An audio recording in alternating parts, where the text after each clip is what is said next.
And Mr. Lipkin, do you know if we've resumed the live feed on YouTube? I see that there's a signal that says that.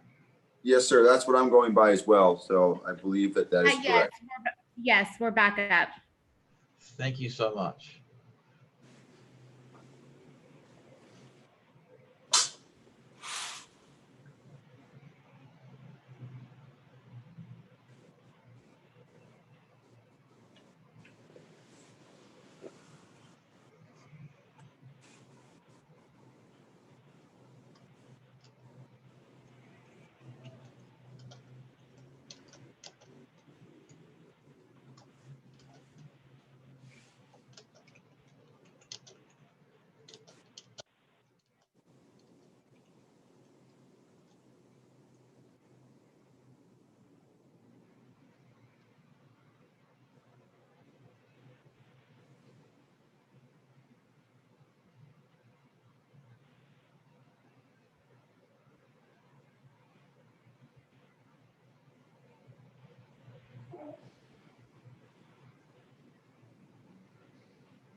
We've sent the link to our next witness, and we're just waiting for him to log on.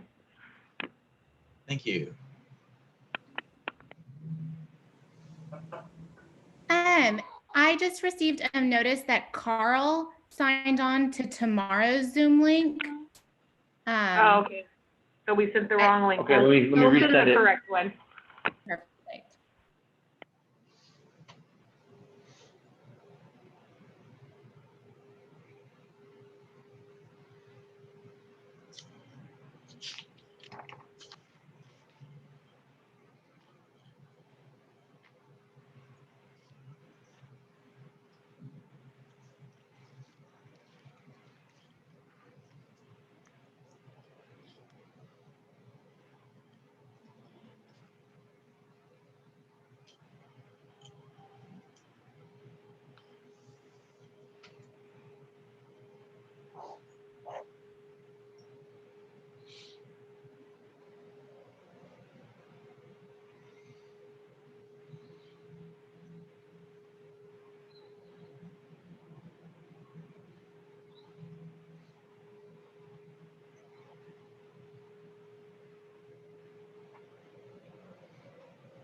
And I see that we have a law clerk's iPad logged in. Is that for the city or for the appellant?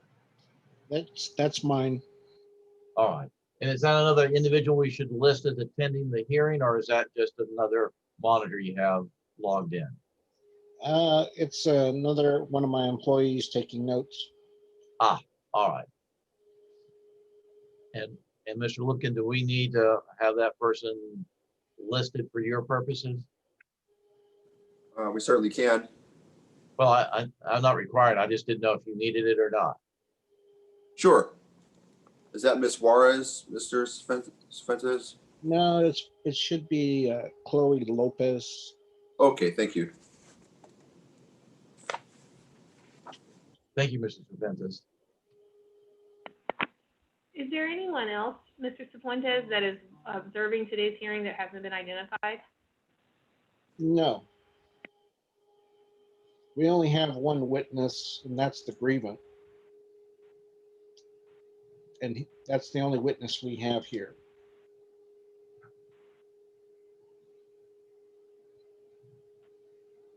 I'll just let everyone know, I'm gonna have to drop off at around 1:50, and then I'll come back around 3:30. So when I disappear, that's what's going on. But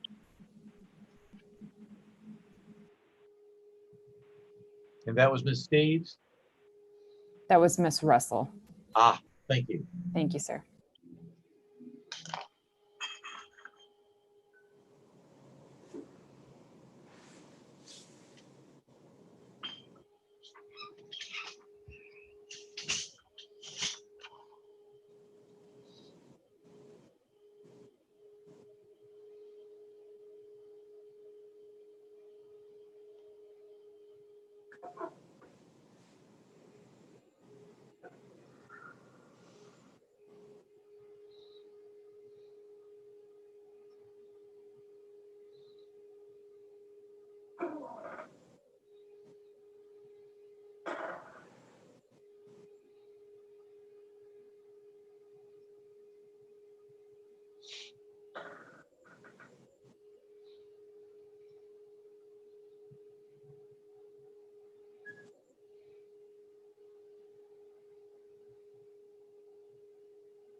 And is the city ready to begin, or do we need a few more minutes? The city's ready. Hello, Chief Weedage. Hello, how are you today? Good, how are you? Good, good. And if I can have the court reporter swear in the witness, then I'll give the witness a few requests for Yep. our video hearing. Yes, sir. Sir, can you please spell your name for me? Name is Carl Weedage, C-A-R-L, last name W-E-D-I-G-E. Thank you, sir. Please raise your right hand. Do you solemnly swear that the testimony you're about to give in this matter will be the truth, the whole truth, and nothing but the truth, so help you God? I do. Thank you. Mr. Hartsfield, as a procedural matter, I don't know if we formally invoked the rule, but if we haven't, I'd like to invoke it and have the witness admonished. All right, I don't believe anyone has invoked the rule. I'll ask the court reporter if he recalls if anyone's invoked the witness rule. Not to my memory, no. All right, so the witness rule has been invoked by the appellant, and just so that we're all on the same page, the witness rule means that the witnesses, except the parties or the representatives, must remain outside the hearing at all times while testimony is being heard, except when testifying or until discharge. And the witness is not to talk with another witness or with any other person about the case, and they're not to read any report or comment on the testimony of the case while under the witness rule, and that would include viewing the live stream of this hearing. You may, however, discuss the case with attorneys in this case outside the presence of other witnesses. So does the city have the same understanding of the rule? Mr. Hartsfield, yes, that is the city's understanding. I want to let you know and let opposing counsel know that in this room at any given time there's just co-counsel Rosa Pfeiffer, myself. This is Logan Lewis speaking.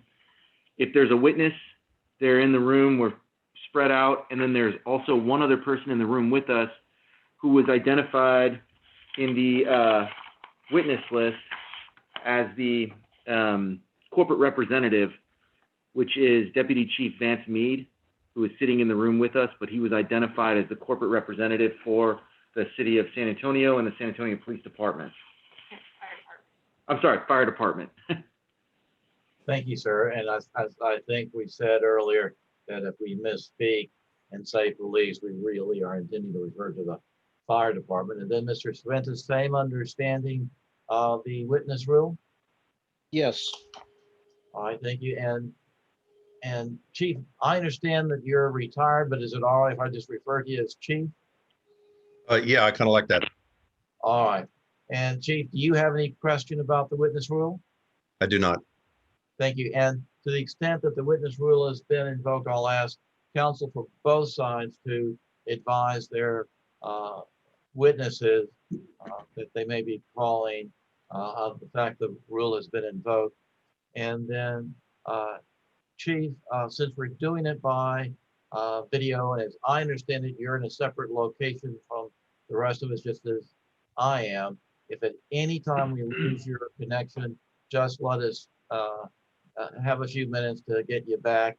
And my understanding is the city attorneys have a way to get in touch with you by phone or email so we can work out any glitches that occur. And if at any time you don't hear a question or don't understand it, if you'll ask us to have it repeated or rephrased, that will move things along. And there may be objections as we go through the hearing to some of the questions. So if you'll allow me an opportunity to rule on the objection before you start to answer, that will also make things move along. And once the city finishes asking you questions, the appellant's counsel, Mr. Cervantes, may have some questions for you. And if you happen to have a cell phone with you, if you could put that on mute so we don't get disrupted by it ringing, but of course you can keep it handy in case there are any emergencies you can be notified of. And if you can also keep it away from any of the speakers that you're using or microphones, because sometimes that will set up some interference with either the microphone or the speakers.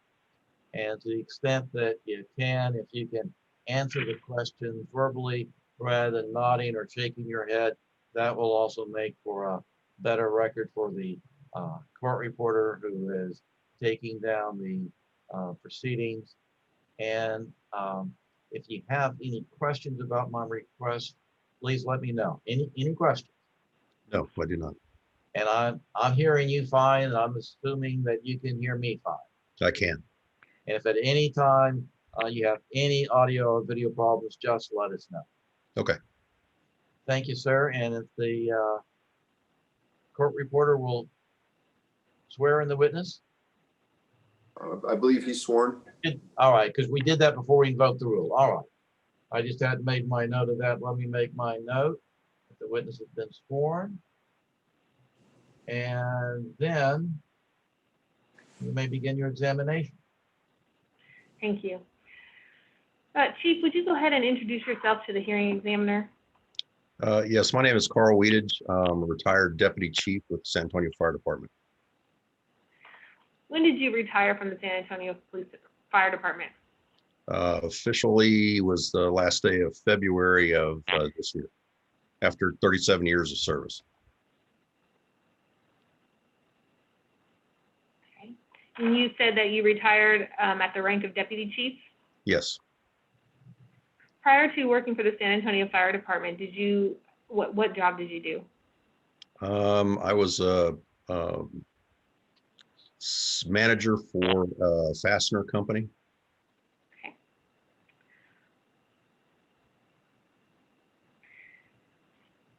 With your time with the fire department, did you have reason to or occasion to interact with firefighter Timothy Gill? Other than with regard to this particular case, no. And as it relates to this particular case, what was your involvement? So the involvement here is that in any disciplinary meetings that occur, the chief has one of the deputy chiefs sit in to witness and take notes. And that's what I did in this case. I'd like you to turn to Exhibit 6, which you've been provided a copy of. Yes. Please tell me what these are. So I assume you're referring to the notes that I took on March the 15th of 2017. And these are the notes of the indefinite suspension meeting between the chief and Mr. Gill. Did you write these notes? I did.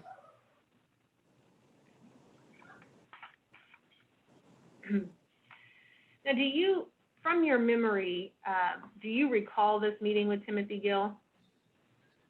I do vaguely. That's goes back 3 years, so a lot has happened since then. But I do recall the meeting itself vaguely. Outside of anything I wrote in my notes, I don't recall anything really else besides what I do have in my notes.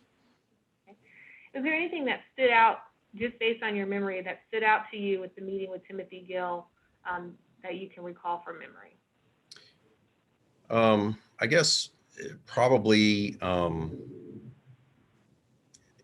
was the admission of using marijuana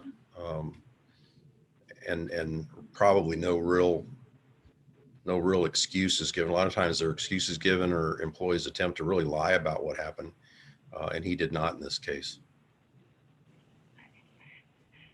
Now, as for the rest of the meeting, would reading through your notes help refresh your memory? Yes. Okay, go ahead and take a moment to read through them, and then let me know when you're finished.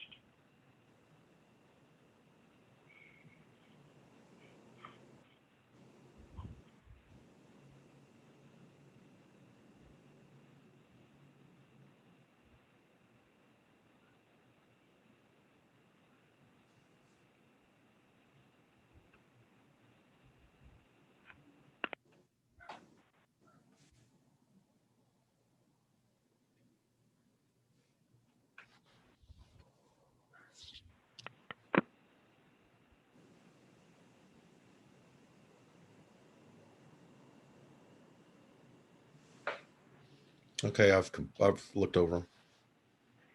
All right, Chief. In the meeting with Timothy Gill, did he ever deny using marijuana? No, Did he ever challenge the procedure used in the drug screen? no, there was an indication by him that he was uncomfortable with the specimen taker, as is in my notes, but other than that, I don't recall anything. If he had challenged, say, the results, the positive results, would you have documented that? Of course, yes. If he had brought up something along the lines of having to get naked and take the test in front of the specimen collector, would you have documented that?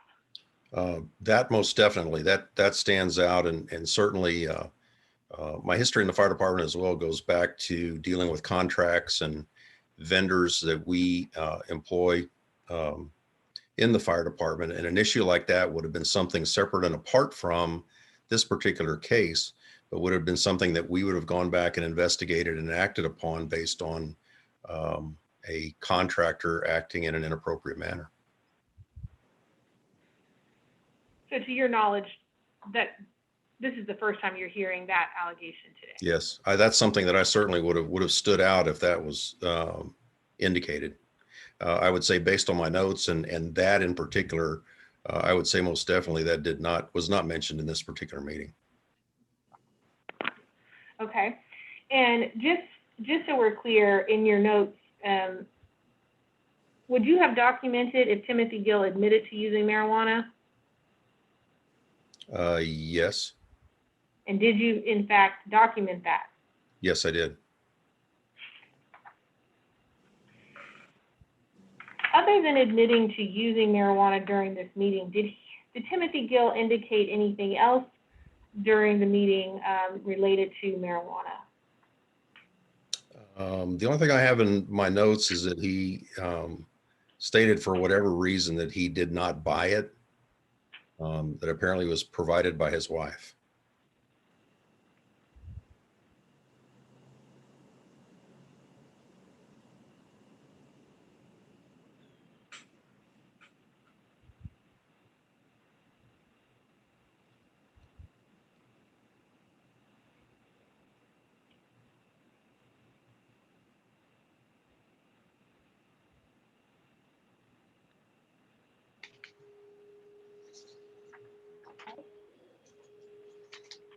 And I'm going to read a sentence to you. It's like the bottom of the first page, 3 from the bottom. It says, when he finally talked to her, she was smoking and he joined her. What does that indicate to you? That was an admission that he smoked marijuana with his wife. Okay, so if I understand your notes correctly in your testimony today, Timothy Gill admitted to smoking marijuana, correct? Yes. He admitted to getting the marijuana from his wife, correct? Yes. And he admitted to using the marijuana with his wife. Yes. Did he at any point deny using marijuana? No, not to my knowledge, not to my recollection. Did he at any point challenge the efficacy of the drug test, meaning the results? No. Okay. 1 second.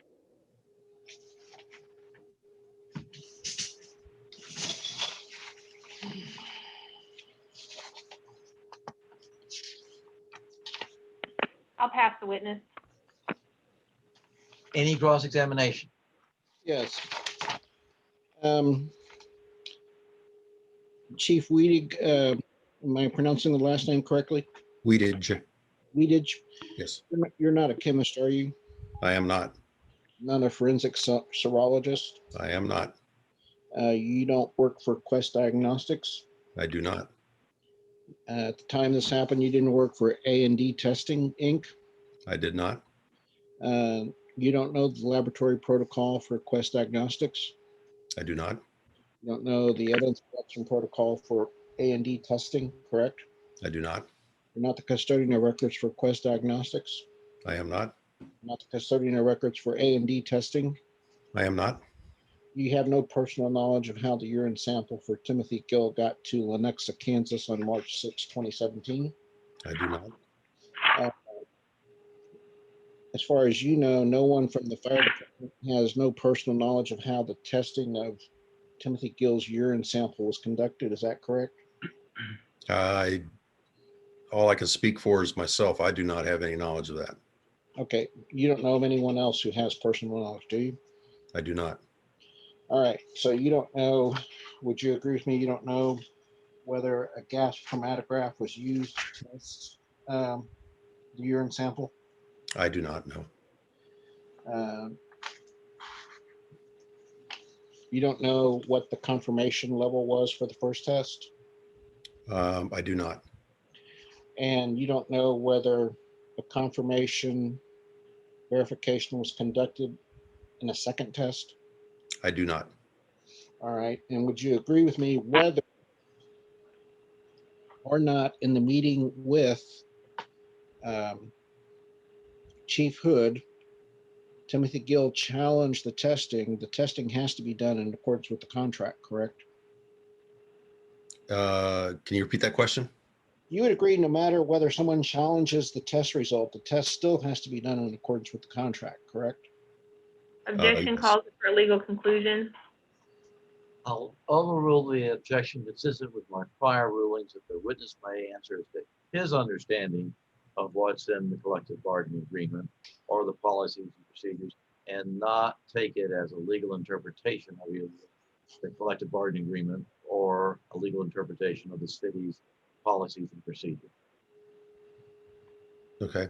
I guess my answer to that would be that I don't, the contract is pretty specific. My responsibilities in the fire department were not over that area.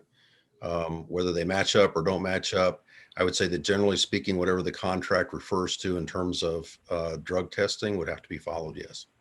Okay, so the fact that someone doesn't challenge it in the meeting with the chief, if it didn't meet the contract, then it shouldn't be admitted. Would you agree? Objection calls for a legal conclusion. And you can have a running objection to this line of questioning, and I'll Thank overrule you. the objection with the same understanding that the chief may answer as to his understanding without it being a legal opinion. I don't think that I have the knowledge base really to answer that question. All right. So at any point in time, did you ever charged by Chief Hood to determine whether the testing met the protocol of the collective bargaining agreement under Article 29, Sections 5 and 6? I missed the first part of your question. Can you repeat that? If the court reporter can read that back, can we do that?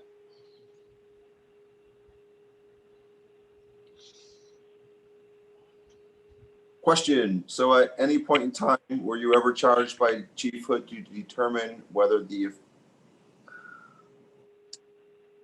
effective protocol of whether the test met the protocol of the collective bargaining agreement under Article 29, Sections 5 and 6? I was not. Okay.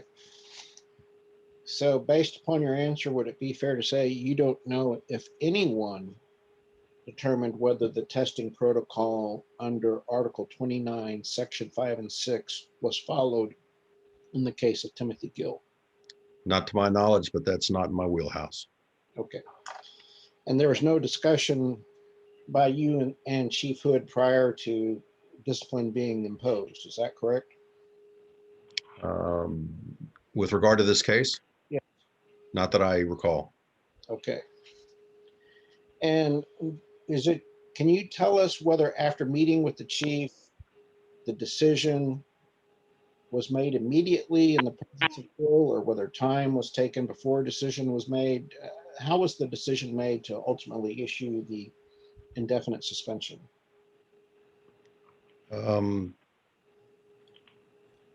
I believe, so we have two meetings with an employee, one for giving notification of indefinite suspension, and the second one that actually imposes that. I believe, if I'm not mistaken, this meeting was to actually impose that. And I refer back to our attorneys. Is that correct? Okay, you need to answer the question. They don't get the answer for you. So I think the decisions are based on the information that we have, the investigations that occur. And it's my recollection in this particular case that that decision at the time of this meeting had been made. Okay, let's talk about the contemplated indefinite suspension. Were you involved in issuing that or serving it to Timothy Gill? If it took place at the conclusion of this meeting, I would have, yes. Okay, the contemplated indefinite suspension, not the actual, but the contemplated. It Yes. might be beneficial to know that that's called a proposed in fire. Right. So if this was the proposed meeting, so what happens in all of these meetings that we have with the chief, you have a proposed, and then you have the actual discipline action take place. In both of those meetings, a deputy chief is present and takes notes. At the conclusion of the meeting, the chief leaves and the deputy chief finalizes the paperwork, so to speak, for whatever action is being taken, either the proposed or the final. Okay, do you have a list of city exhibits in front of you? I do not. Can we email them to him real quick? Well, I'm just wondering if someone from my office can kick up COSA exhibit quadruple 0, or actually exhibit 5 zeros and 4 through 6. I don't know if Zoe's able to do that. for me. Sure. Can you just repeat those numbers for me? It's exhibit 2. It's 00004 through 5. Okay, let me pull that up 1 second.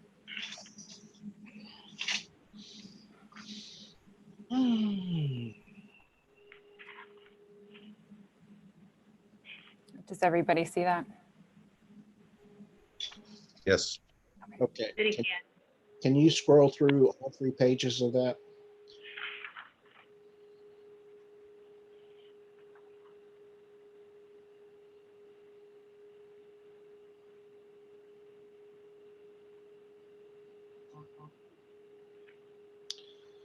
Okay, so Chief, do you have anything to do with that document being served upon Timothy Gill on or about the 13th of March, 2017?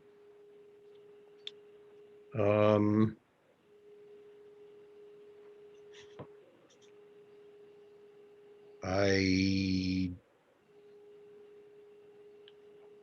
me try to think back. Normally the proposed is issued at the end of the meeting.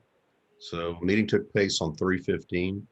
I'm assuming that, and that's dated the 13th, so I don't know why that would be a different date. It's witnessed by Valerie Frausto, which Okay. is the assistant chief. So I'm representing to you that this is the notice of proposed indefinite suspension. And it's my understanding from your testimony that there's 2 times that Gill meets with the administration. One is for the proposed and one is for the actual. Is that correct? that would be correct. And so the proposed would be the first time, and that's when he receives the paperwork from someone in administration. Is that correct? That's correct. And that's not when he pleads his case. He pleads his case the second time around. Would you agree, when he actually meets with the chief? Correct. Okay. So this is the first time, and this is not a meeting with the chief, but this is when he gets notice from the chief that he's considering firing him. Is that correct? That is correct. Okay. So did you have anything to do with this proposed? I would say, given that, I did not. Okay. So since you had nothing to do with giving the proposed, were you aware of any facts that existed prior to the issuance of this proposed on March 13th, 2017? I don't recall. Okay. And to your knowledge, when someone is given a proposed discipline, are they given copies of the fire department's investigative file that the chief is relying upon in issuing the proposed suspension? I'm not aware of that. No, You're not aware of it, or it doesn't happen? to my knowledge, it does not happen. Okay, so if it doesn't happen in practice, then would you agree with me that when Timothy Gill received the notice of proposed discipline, he would not have received a copy of the so-called test results that the chief acted upon? Would you agree with me? That I'm not aware of. I don't know. I would say no, but I'm not involved with the test results themselves and whether those are given to the employee. I know that our investigative report is not made available to the employee. Do you have any knowledge that the test results were given to Timothy Gill between March 7th and March 13th of 2017 when he received the proposed? I have no knowledge of that. No. Do you have any knowledge whether the medical review officer talked to Timothy Gill between March 7th and March 13th, 2017? I do not. Do you have any knowledge after Exhibit 2 was served upon Timothy Gill and when you met with him on March 15th, whether he received any copies of the test results? I do not. If he had received a copy of the test results and told you that he looked at the test results, would you have notated that in your notes? Yes. Okay. So in reviewing your notes, there's no indication that he indicated he received the test results. Would you agree? Correct. And so would you agree that if he did not receive the test results, there's no way he would know what or challenge the test results? Would you agree? I would agree. All right. And so since you don't know how the test was conducted, would you agree that the contract with the city would not have permitted Timothy Gill to call up Quest Diagnostics and ask them about their testing procedures with respect to his test? Objection calls for speculation and a legal conclusion. If you could rephrase that question, I think that will help me. Okay. You've done several testing situations before, correct? Been involved with the disciplinary side? Yes. Few, yes. All right. And you'd be troubled as an administrator if an employee called up the testing company asking questions about how they were conducting the test before the test results were issued, wouldn't you? I would. And so if you found out an employee were to do that, you would take action and confront the employee for doing so, correct? Can I get a running objection, hearing examiner, on this line of questioning as calls for speculation? You can have a running objection, and I'm taking the witness's answers just to be what's within his knowledge as to the process, because that's how I understood the questions were phrased, is to the extent that he had been involved in discipline that involved drug tests, he's answering based on that knowledge. Do you remember the question I asked you? Could you repeat it? Well, I don't know if I'll repeat it accurately, but let me rephrase. If you became aware that before test results were issued, that a subject employee under testing had contacted the laboratory you would take action to make sure that that was addressed, correct? I would say, in my opinion, them contacting the laboratory would be inappropriate. I'm sure that our contractor would only be forthcoming with that which they're maybe allowed to speak about. But yeah, I think that would be that would be addressed. Okay, so would you agree there's no way for an employee who's being tested to acquire information to be able to challenge a test? Well, I think that in cases where an employee feels like they were not utilizing a particular drug and it showed that they were, it was. In this case, however, the employee admitted to using that drug both in 2015 and in 2017. Okay, but the admission in this case in 2017 came after the test results came in, correct? The admission that I know about is what happened in this meeting, so I would say yes. Okay, and as far as you know, the contemplated suspension was issued after the city received the test results, correct? Yes. And so when the employee made the admission, the city had already determined to issue the indefinite suspension, correct? Yes. All right. And in the course of the meeting, the chief said he had no choice but to terminate. Isn't that correct? That's what was indicated. Yes. Okay. So in other words, when he said he had no choice, that means he believed he had no discretion, correct? Objection calls for speculation. I'll overrule the objection and allow the witness to testify as to his understanding of what that statement meant, not necessarily what the speaker meant when he said it. So my opinion of that is that the contract is specific in that after a second positive, the chief has the ability to um, um, give a disciplinary action up to and including um, termination. It's my understanding, I can't specifically look back, but generally speaking, I think that's the given rule, that if somebody goes through a drug test, they're found to have used drugs, um, uh, several years later, they're drug tested again and it happens again, they would be terminated. Okay. I want you to read out loud the last two lines on COSA quadruple 012. Do you have that in front of you? Is that my notes? Yes. You want me to read the last line? Well, it's the last line, but it's two notepad Right. lines. Where it says chief indicated? Yes. Chief indicated contractually he has no choice but to terminate. Do you believe that your note accurately reflected what the chief said? I think it's when I take notes, there a lot of times a summation, it goes very quick.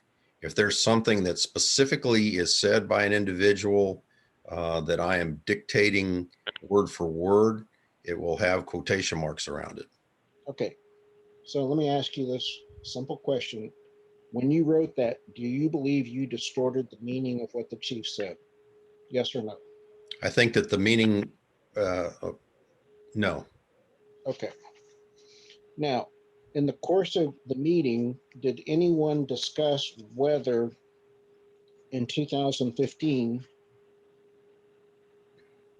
Timothy Gill sought education or treatment to address his use of marijuana? He indicated that. Okay. In 2015? Yes. Okay, where does it say in 2015 that happened? It says in there that he said he remembered his first meeting with the chief, saying if he saw him again, he would be terminated. Sought help at the chief's recommendation. Talked to Dr. Perisher, Rick Casillas chaplain, and now is talking to Dr. Esparza. So that indicated that in 2015, that was the chief's recommendation to seek help, and he did so. Okay, so Perisher is a doctor, correct? He's a psychologist, fire department psychologist. Okay, so he does not render drug rehabilitation treatment, does he? I do not know. Okay, so when I asked you if he sought treatment to address the use of marijuana in 2015, given your previous answer, you would agree with me that your notes does not reflect that he received treatment from Perisher, correct? It indicates that he talked to Dr. Perisher, yes. Okay, but that's not the same as drug treatment, is it?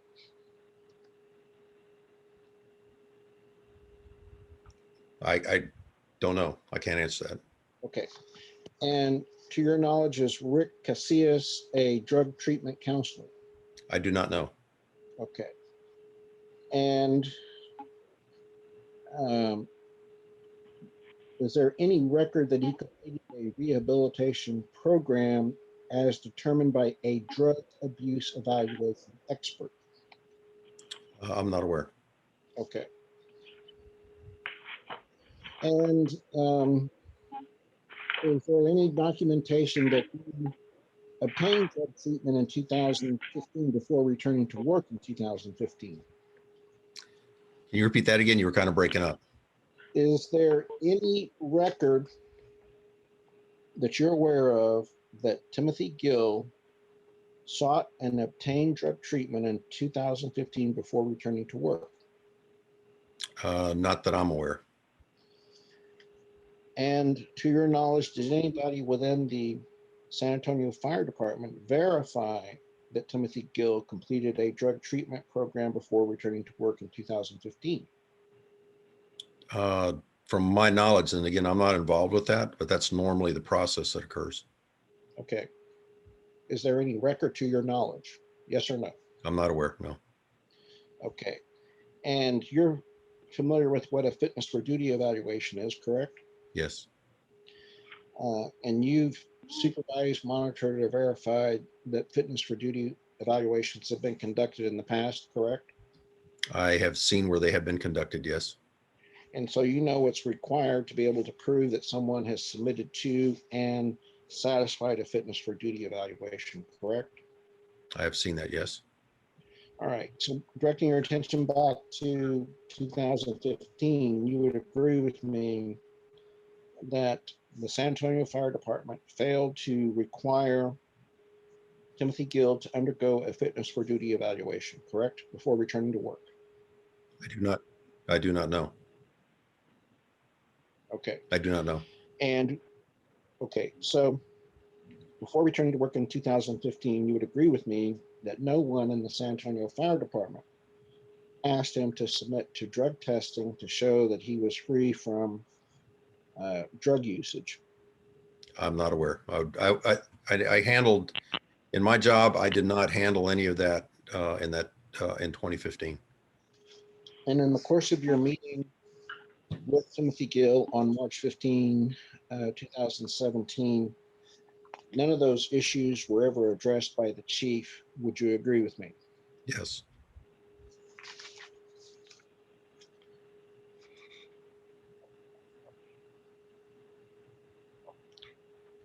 You don't know what the cutoff threshold was for the testing in this case, do you? no, You don't know if a second confirmation test was conducted, do you? no. Pass the witness. Can you redirect? Yes, just one moment, please.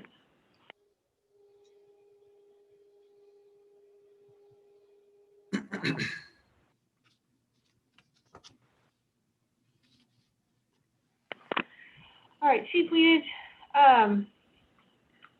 let me just ask you, when a firefighter gets a notice of proposed indefinite, that occurs prior to the meeting he has with Chief Hood to discuss the incident, correct? That's correct. And in the notice of proposed, which I believe they put on the screen for you, but in a notice of proposed, it states why someone is getting fired, correct? It does, yes. And I'm going to read a line to you, and it says, the results indicated you tested positive for marijuana. So, and I'm reading that from COSA Exhibit 2, the last sentence in the indented paragraph on page 1. that sentence there puts Timothy Gill on notice that he tested positive for marijuana, in your opinion? Yes, So Timothy Gill would have known that before he met with Chief Hood in the meeting that you took notes at, correct? yes, So again, I'll ask you, in the meeting with Chief Hood, did firefighter Timothy Gill deny using marijuana? Asked and answered. Overruled. no, Did he admit to using marijuana? yes. Nothing further. Any Nothing, additional cross? nothing further. Thank you very much, Chief. If you'll remember that the witness rule has been invoked, I'll appreciate it, which would extend to not watching these proceedings that are being live streamed. Okay, Thank you, sir. thank you, Thank you, Chief Weedage. thank you. Your Honor, can we take a 5-minute break? Sure. You can You know actually- what, Your Honor?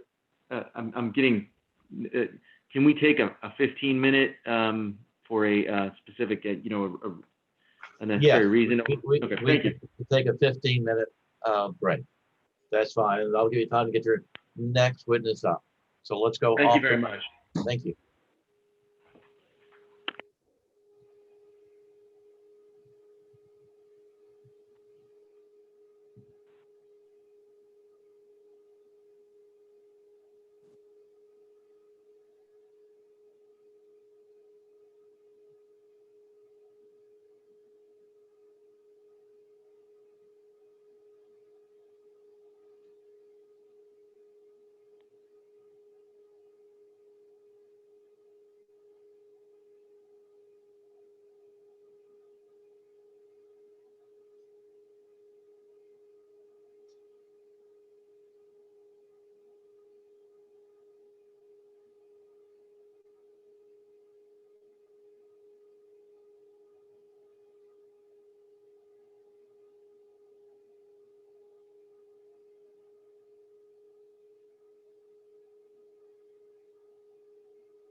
And Mr. Lewis, are you ready to resume? We are. All right, and Mr. Cervantes, are you ready? I'm ready. Okay, so if the city will call its next witness, please. City calls Timothy Gill. We would object. This is improper burden shifting. We assert that the determination of the admissibility of the drug test is still at issue, but for the admission of the drug test, which they have failed to establish is admissible, they have failed to make a prima facie case, and the alleged admissions never would have been made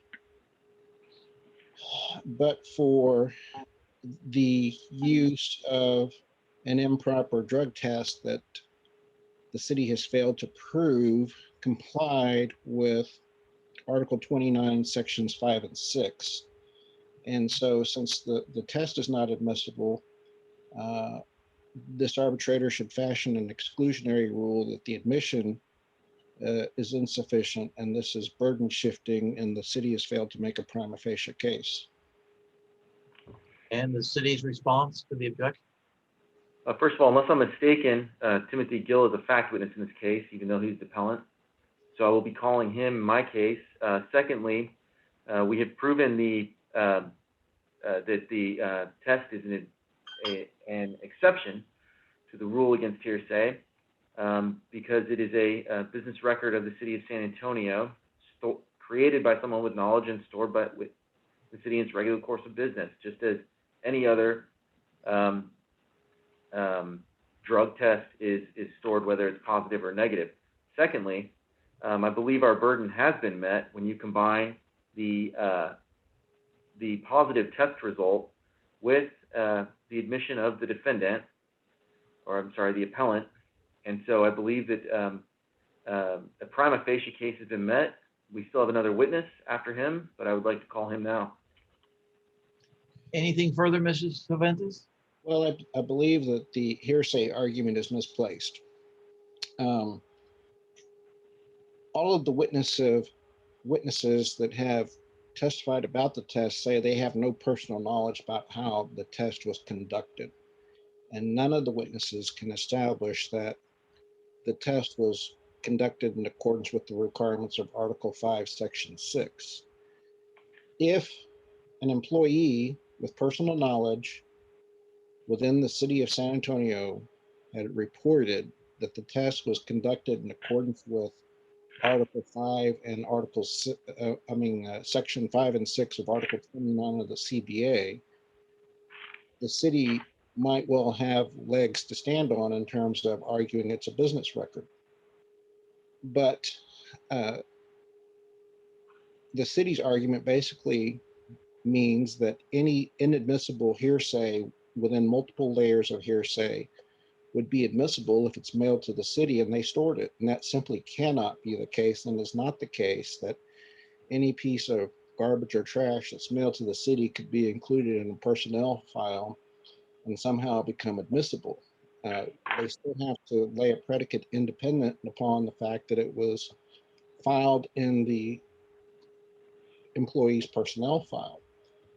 So they haven't laid the proper predicate that this test satisfies the collective bargaining agreement. And because they haven't laid the predicate, they can't rely upon the business record exception to bring it outside of the failure to meet the predicate. You can't bootstrap something that's inadmissible by making it a business record. Anything further from the city? Well, I was going to save, because I believe we're getting into legal argument for the brief, an argument that goes to the CBA. But under CBA, Article 29, Section 2C, a positive drug or alcohol test under this section shall not constitute conclusive proof, but shall create a rebuttable presumption subject to challenge under the grievance procedure. Absent contrary evidence, a positive drug or alcohol test shall be sufficient to prove use of impairment. the positive drug test that is at the very least authentic creates a rebuttable presumption. Now, I will strenuously object to any sort of new rebuttal evidence that that Ben tries to present to rebut this, because he was asked in his evidence and he was asked for witnesses. He provided one witness, Timothy Gill, and provided no evidence. So he has no evidence whatsoever to rebut the presumption of this test. And so I would also obviously object to anything Mr. Cifuentes tries to put on as rebuttal. This is in the CBA. His client is a member, or was a member at the time, of the firefighters union, and therefore consented to this language. So all sides consented to this. It's a rebuttable presumption that can be rebutted by credible evidence. There's no evidence presented to rebut that this is anything other than a positive test. So the city. And Mr. Cifuentes, I'm going to give you an opportunity to respond. I'll just observe that, as I understand it, you haven't offered any additional evidence at this point. So I'm not going to try and in ruling on your objection rule about whatever evidence you may offer at some point. So with that, anything further, Mrs. Cifuentes? Yes, when Mr. Lewis cites section 2 of the CBA, and that's COSA Bates quadruple 092, if you'll note, it's under post-accident testing. And subsection C only applies to a scenario where there's an accident. So his recitation of the provisions in subsection C as being conclusive proof of impairment and a rebuttable presumption, that only applies in an accident case. And the chief has not cited Article 29, Section 2, drug testing, as the basis for the disciplinary action. And in fact, he has cited Section 8B1. And what's noteworthy is that a positive test under Section 2 has different consequences than a positive test under Section 8. Under Section 2, it's automatic termination, no ifs, ands, or buts. There's no discretion or range of punishment that can be offered other than termination. Section 8B1, the first offense is a 30-day, and not only is the first offense a 30-day, a second offense does not necessarily require termination. So the two schemes are distinctly different, and to rely upon the assumptions or presumptions in Article 29, Section 2C is grossly misplaced. And so this hearing examiner should totally disregard that argument by the city. And in reference to their other arguments about whether or not we present witnesses is irrelevant, because the city has the burden of proof. And the burden of proof requires them to show that they complied with sections 5 and 6 of Article 29. And to contest that, all we have to do is allege that the evidence is legally insufficient, the way we did in our appeal letter. And that joins the issue as to whether or not the test result's admissible.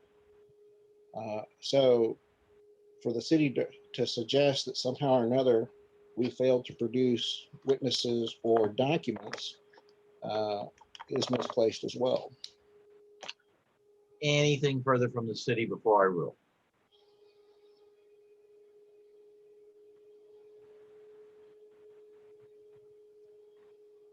And Mr. Logan, if you're saying something, I'm not hearing it. Your speaker may be off. Yes, it was. Sorry about that. Yeah, the issue is whether or not there was valid cause to issue an indefinite suspension to Mr. Gill. Mr. Gill was provided the results of this test prior to the final disciplinary hearing being issued. He was told that he was given the proposed disciplinary action. He knew that he was being fired for violating 2 drug tests. He admitted to smoking weed, marijuana. And if the issue now is that we have not provided cause to show that the chief had actual cause to issue an indefinite, when you take the positive drug test, when you take the admission and the meeting with the chief, which I think we've showed all 3 of those things occurred, I believe we have made a prima facie case. And I should be able to call Timothy Gill. And the final point is that Exhibit 3, the test itself, was not provided to Mr. Gill or to his counsel until Friday of this past week. And so Mr. Gill has seen that test only in the last 6 days. He was never provided a copy of that test result at any time prior to either the contemplated or at the time of the meeting. So to suggest that he knew what the test results is a little bit disingenuous, because it doesn't spell, even Exhibit 3 doesn't spell out whether or not the city complied with Article 29, Section 5 and 6. So to suggest that he was told that he had a positive test result that complied with Articles 5 and 6 is completely disingenuous, because even today we don't know if it complied with 5 and 6. And since the city is proposing to call the witness, I'll give the city the last word on the matter before I rule.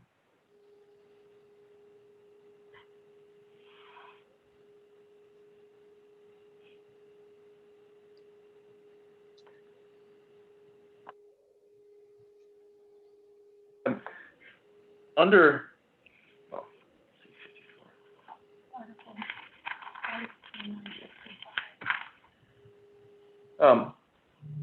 Ben pointed out that I was looking at a section here, but the wrong section. In any event, Article 29, Section 5, subsection D, notes that a positive test result under this section shall not constitute conclusive proof of impairment or use, but shall create a rebuttable presumption subject to challenge through the grievance procedure. It creates a rebuttable presumption. And I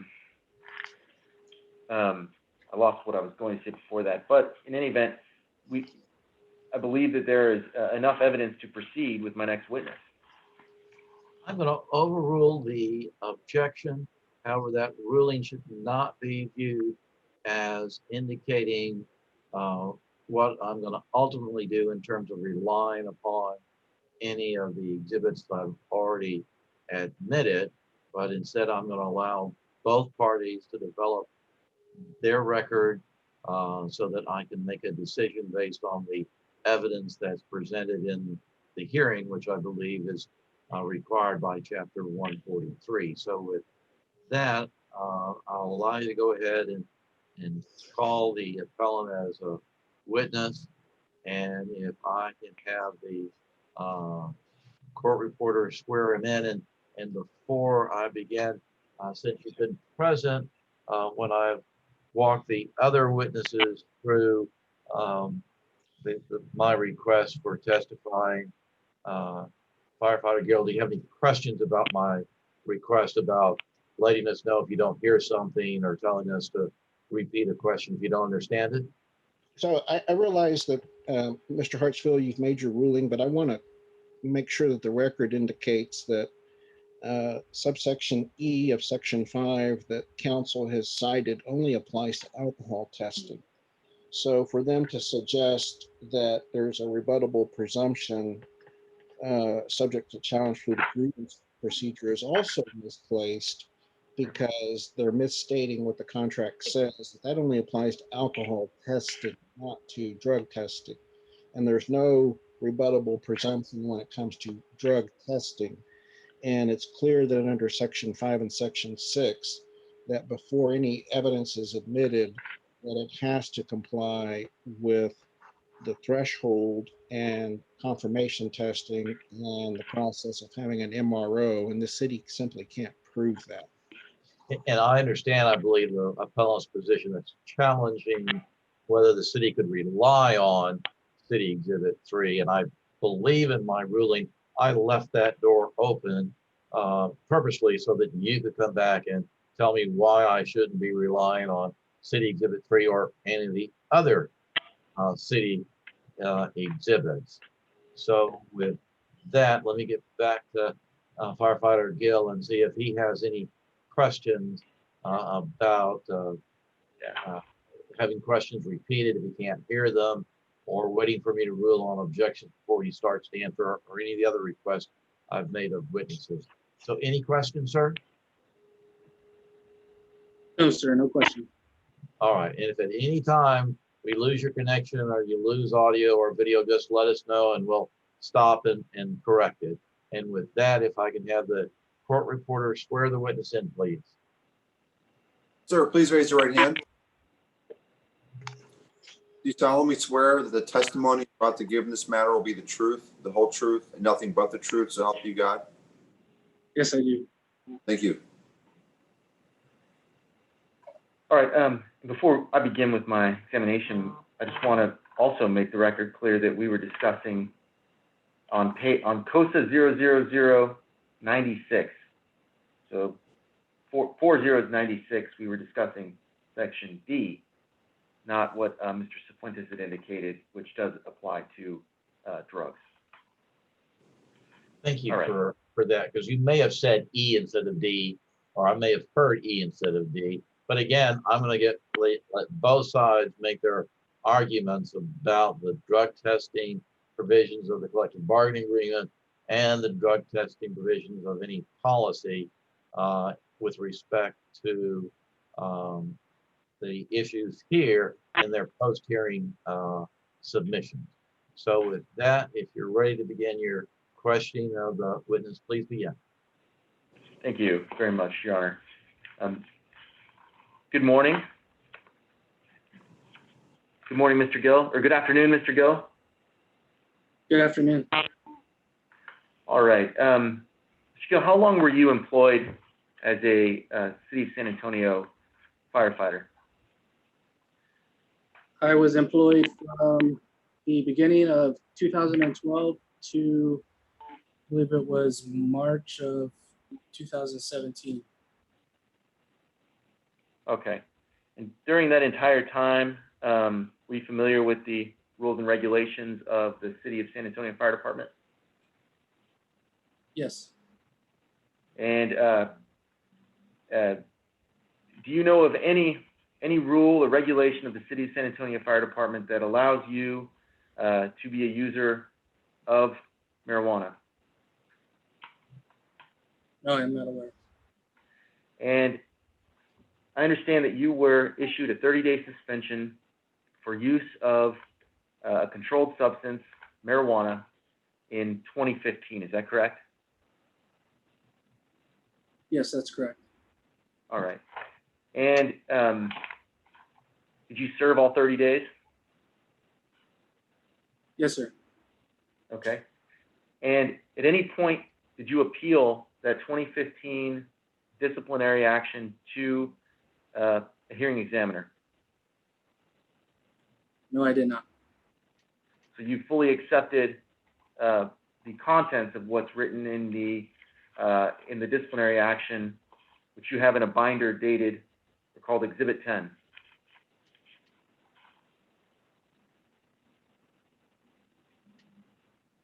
Yes, I accepted. Okay. And you know why you're here today, correct? Yes, sir. And again, you were issued a second suspension, a final indefinite suspension for a second drug test within the 2-year period following your return to work after being suspended in 2015. Yes, that's correct. Okay. And I'm going to draw your attention to Exhibit 3. Can you turn there? Do you have the exhibit, sir? I don't have them in front of me. Okay.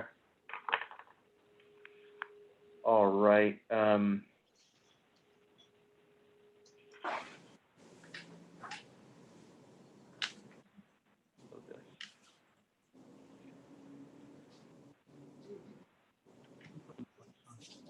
Exhibit 3. Um, Okay, I have Exhibit 3. You do have Exhibit 3. And Mr. Court Reporter, have you been sent the exhibits? I did receive an email with exhibits. Yes, sir. I asked you to publish one. Are you capable of doing that, or is that something I need to take care of on my end? When you say publish, do you mean display on the screen? Yes, sir. Yeah, I would need you to take care of that. Okay. All right. Well, in any event, Mr. Gill, you have Exhibit 3 in front of you, correct? Yes, I do. And is your Exhibit 3 also base labeled or called COSA 00007? Yes. All right, so we're looking at the same page. There's a box in the middle of that page, and it includes test performed in bold and a result in bold. Do you see that? Yes. Okay. And under the test performed in bold, it mentions marijuana. Do you see that? Yes. And directly to the right of that, you see a positive, correct? Correct. And under the suspension that you were issued in 2017, which you have, and it's been admitted as Joint Exhibit 1, I'll represent it's the final disciplinary action. I'll read to you that it says on COSA 00002, on or about March 2, 2017, within the 24-month period allowed by the CBA, firefighter Gill was required to submit a urine specimen for drug testing. The test indicated a positive result for marijuana. Do you remember being served with that language? Yes.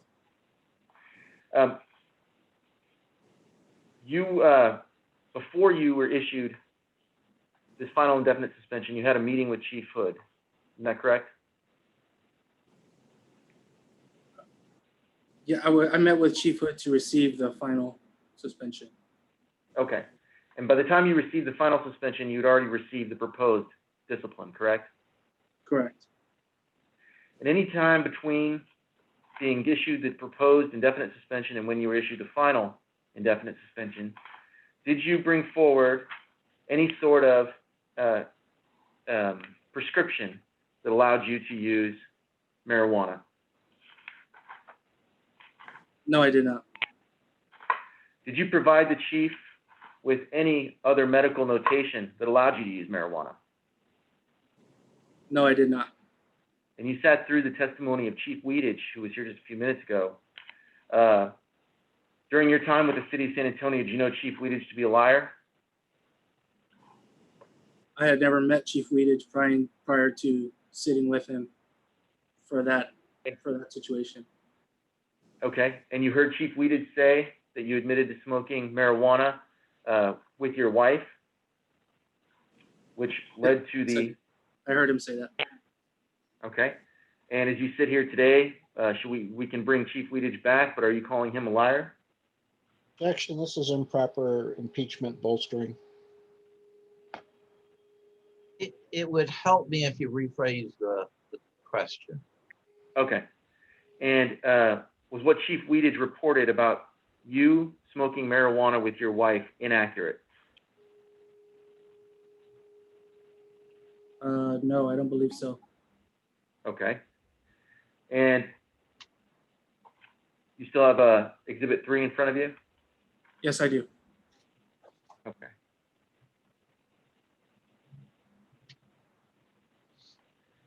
And Mr. Gill, are you a doctor?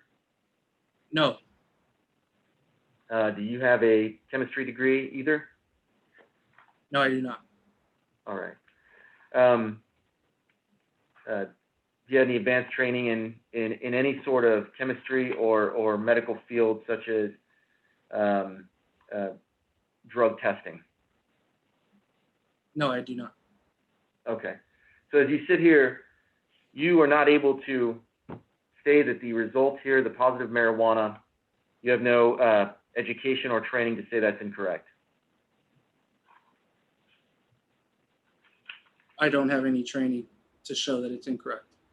And in fact, when you met with Chief Hood, you admitted to him that you had consumed or smoked marijuana, which is consistent with that test result, isn't it? We object that this should be conditionally admitted based upon our previous argument of the exclusionary rule, but for the admission of the test results or the use of the test results, this line of testimony would not have come about. I'll overrule the objection. I'll allow the city to elicit the testimony, and I'll allow the appellant to make the argument that the testimony should not be relied on because the test itself should not be relied on, and that but for the test, the statements wouldn't have been made. I think I've captured your argument, Mr. Cervantes, have I? Yes, that's correct. All right. So that you may proceed with answering the question, or if you need to have the question repeated, we can have it repeated. Having made the objection, do I need to repeat that objection again each time the testimony is elicited, or will you recognize the running objection? I'll grant you a running objection on this topic, sir. Thank you. Can I have the question repeated, please, Mr. Court Reporter? Yes.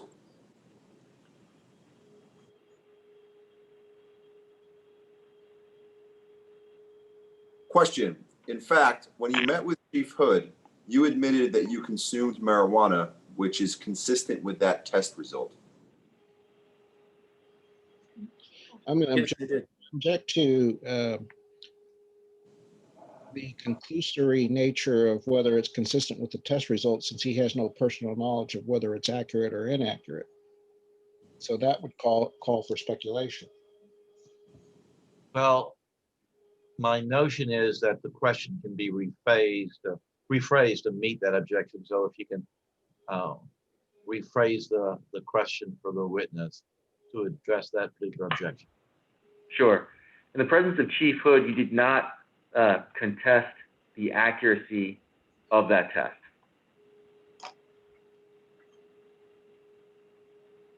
I did not. I hadn't received the test result at the time. You were told you were being issued an indefinite suspension for testing positive for marijuana, though, weren't you? Yes, I was. As I understand, one of your issues is that in 2015 you were not you did not submit a drug rehabilitation verification to the city, and yet the city allowed you back to work. Is that right? That's correct. I was never ordered to enter any kind of a rehabilitation program. Okay. Where in the, okay, and appreciate that. And as a member of the San Antonio Fire Department, are you not tasked with understanding the contract that you've entered into with management? It's expected of us. Okay. And are you aware of the remedy, if there is one, laid out in the collective bargaining agreement for whether or not you complete that test? And if you do know of a remedy, would you please explain it to us? I don't understand the question. Complete that test. What test are we talking about? I'm sorry, I'll represent this collective bargaining agreement reads on COSA 98, Section 8B1. Specifically, the employee must successfully complete an appropriate rehabilitation program as determined by a drug and/or alcohol abuse evaluation expert. The employee may utilize sick leave. Verification of the employee's successful completion of the program must be provided to the city by the rehabilitation facility no later than 6 months from the date of the initial positive result and constitutes a condition precedent to the employee's return to work. So is it your testimony that you never completed and went out and received treatment, or you simply never turned the treatment verification into the city? I was never ordered to seek out treatment or rehabilitation program. That Okay. I was going to be inspected to complete one. Okay, so your 30 days from the disciplinary suspension expired and you simply came back to work. Is that right? Yes, sir, that's correct. Okay. And when did you discover this contract issue? I don't recall. You don't recall? About how long did you work between when you returned to work and when you were issued your second suspension and the indefinite suspension?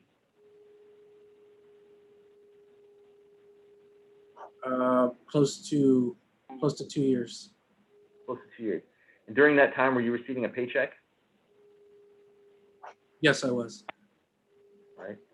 And at what point during that 2-year process did you grieve or submit a grievance that the city failed to comply with this contract? I did not file any grievance in that time period. And you wouldn't have, right? Because during that period, you were the one that was financially benefiting from this mistake. Isn't that right? I'm not sure how I would characterize it that way, but I was getting paid.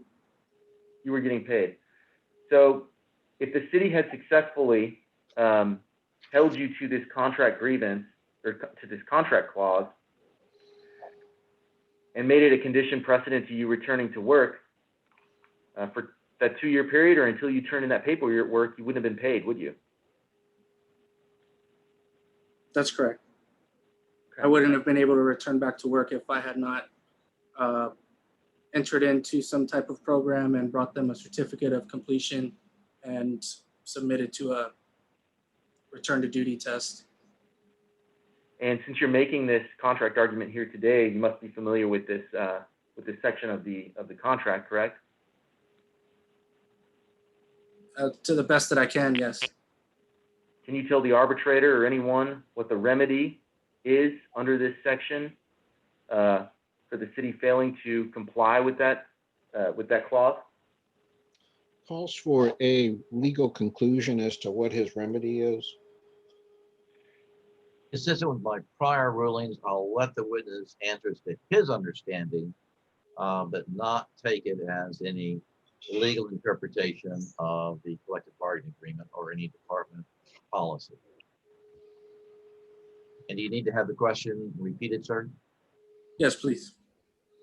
So if it's your argument that that the city violated this contract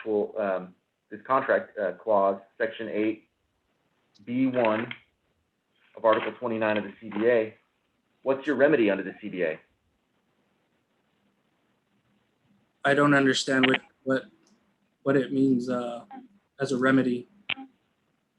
So are you aware of anything in that section that says the city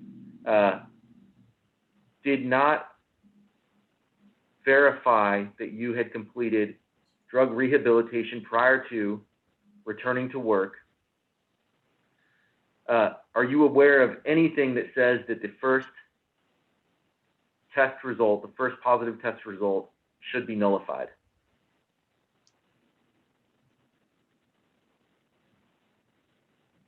No. Is that a no? Okay. All right. And is it my understanding that you're raising this sort of contract grievance for the first time during this arbitration? I don't know when else I would have been expected to bring up the contract grievance. you're not familiar with the contract grievance process of the fire department? I'm assuming that's why we're here, is to air the contract grievance. Of the first disciplinary suspension. Yes, sir. If Okay. the contract was followed the first time and I was provided with some type of a program which the contract states is mandatory, there may have not have been a second time, because I would have received the help that the contract says that the department obligates to provide me with. Well, you understand that had the city actually held you to that and held your hand and walked you to a rehabilitation center, you wouldn't have been collecting a paycheck at all up until that occurred. And you went 2 years collecting a paycheck, isn't that right? Yes, I was working that during that time. And so because the city didn't force you to, or simply had an administrative error and didn't force you to go to a rehabilitation center, you had no knowledge that smoking marijuana was against the rules? An administrative error on behalf of the city is still an error in itself. And so that's the reason you continued to use marijuana against the rules, was because the city didn't enforce its contracts? No, that's not true. Okay, but you knew the rules and regulations before the first one and you still violated it.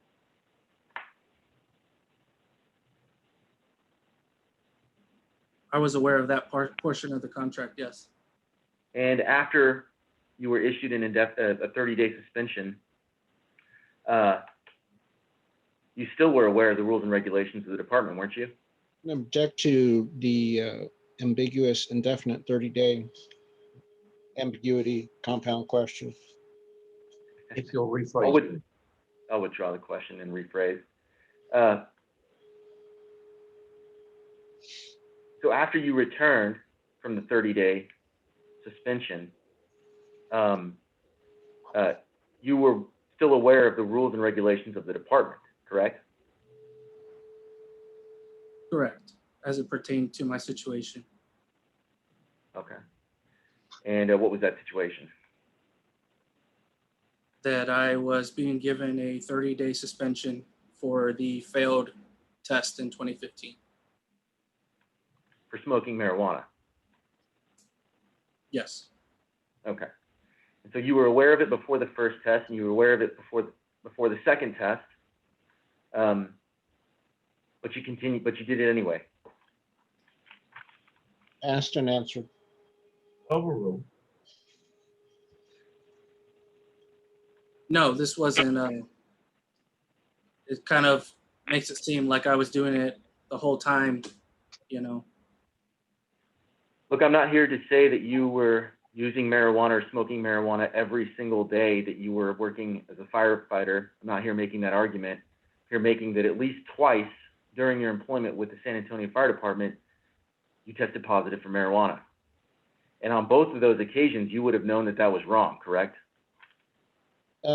Just to be clear, that testing positive twice, we do have an objection to the validity of the test. Understanding that,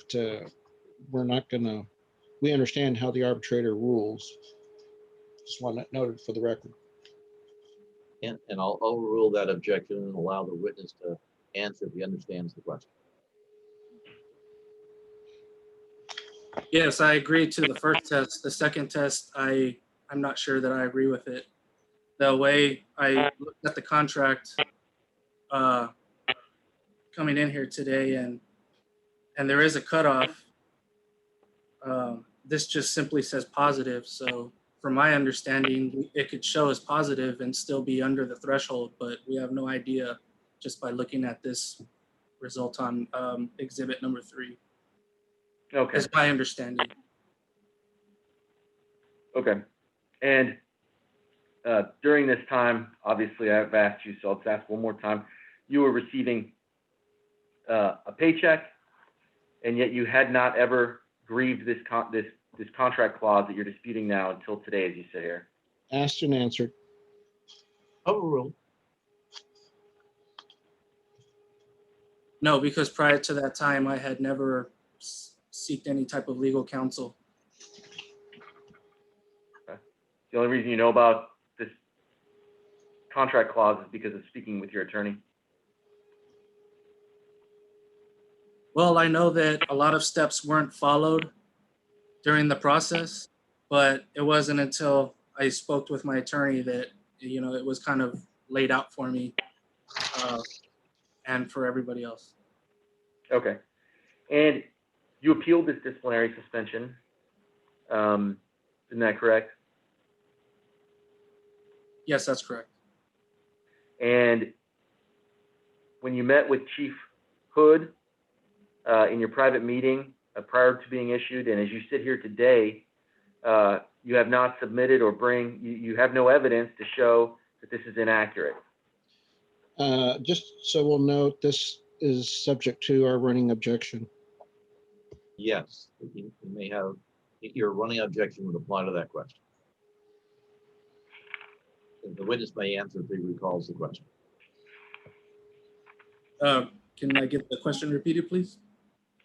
Yeah, Yeah. you didn't provide any evidence to Chief Hood to show that you had any prescription or any valid reason for using marijuana. I did not show any prescription to Chief Hood. All right.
All right. Just a few more questions. Under the collective bargaining agreement, Exhibit 12,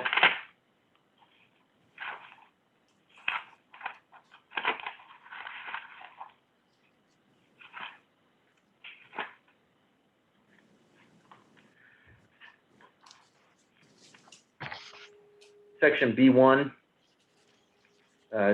well, COSA 98 is the base number, and it's Article 29, Section 8, B1. So I'll represent to you that the final sentence of that paragraph says, an employee's failure to meet the requirements to return to duty shall automatically place the employee under Section 8B3 below. Section 8B3 says, for the second positive result, the employee is subject to disciplinary action up to and including termination.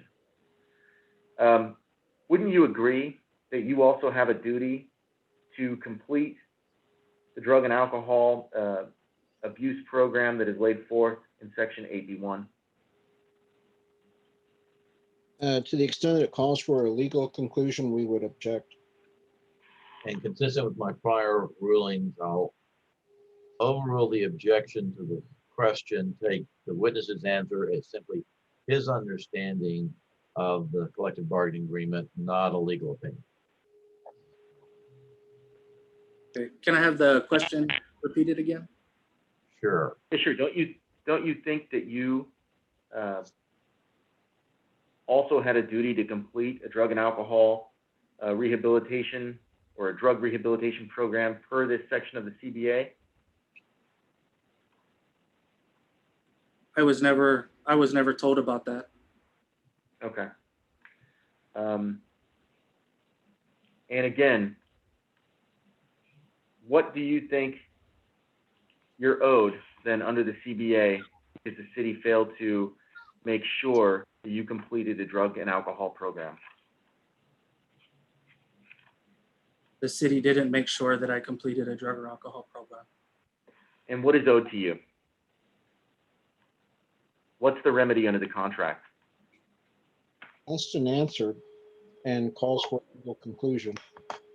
Overrule, and I'll take his answer simply as his understanding. You need to have the question repeated, sir? Sure. Okay. In accordance to your contention that the city did not hold you to a condition precedent to coming back to work, which included taking a drug and alcohol rehabilitation class or something of the sort, what are you telling this arbitrator is the proper remedy?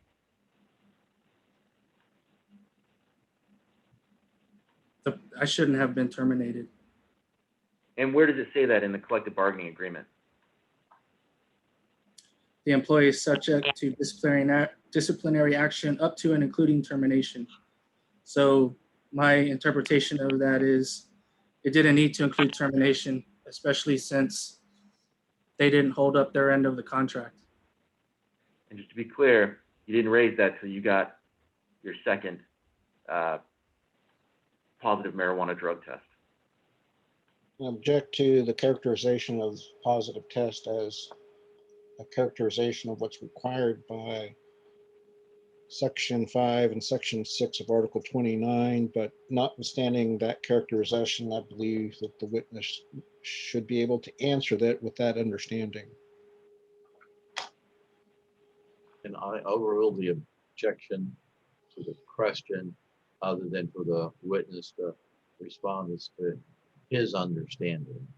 And if you need to have the question repeated, we can have the court reporter read it back to you, or we can have Mr. Lewis ask it again. Okay, if you could please Mr. repeat the Lewis, do question. you want to state it again, or you want to have the court reporter read it back? You just read it back.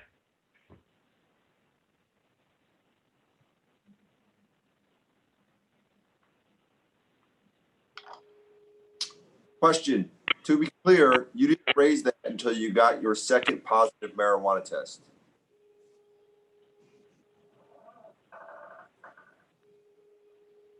That's correct. I wasn't aware of it at the time. An oversight is still an oversight.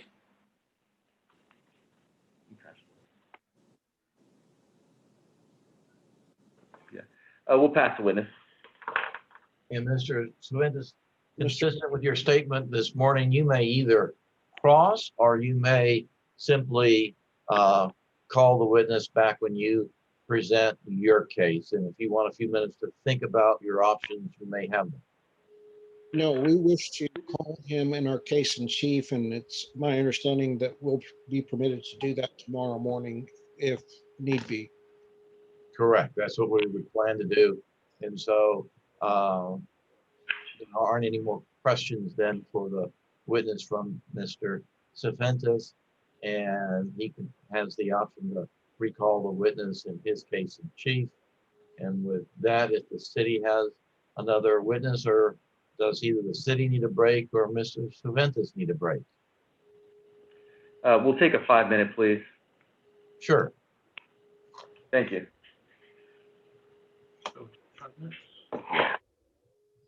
And Mr. Lipkin, I'll ask, do you need more than 5 minutes? Because we've been going for a while. Or is Yeah, that that's enough? okay. Keep cruising, but thanks for asking. All right.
And are we ready for the city to call its next witness? Yes, Your Honor, and we've called Chief Hood, who's in the seat now. Thank you. And Chief Hood, since we're doing this by video, I know we've met before, but my name is Will Hartsfield, the hearing examiner for this proceeding. And if at any time you do not hear a question or need for it to be repeated, if you'll just let me know, we'll do so.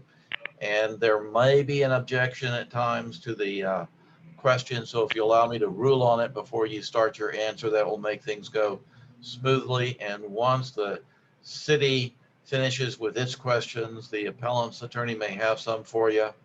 And if at any time you need a break, just let us know.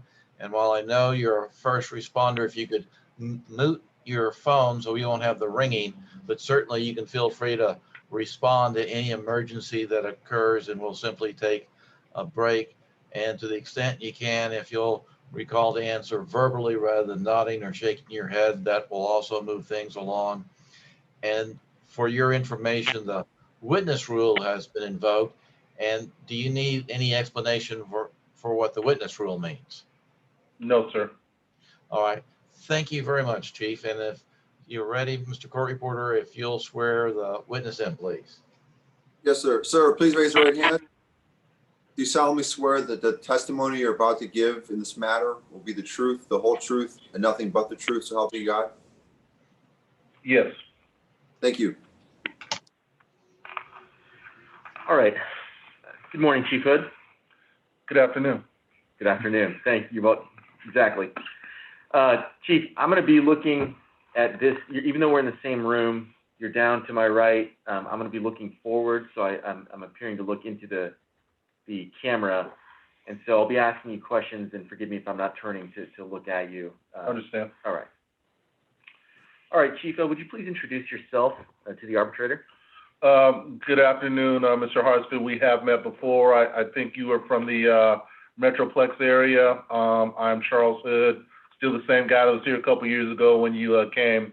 So I've been the fire chief of the city of San Antonio for over 13 years. I came from the city of Phoenix, did 22 and a half there, worked every rank, left as a number 2 position in Phoenix to take this position in 2007. It was blue. Just. Did you hear what I just said, sir? Yes, sir. Okay. We had a mic blinking over here. Came here in 2007 to be the fire chief of the city of San Antonio. We serve about 1.4 or 1.5 million people in the city. Have a uniformed staff of about 1,857 and 120 plus civilians that work for us.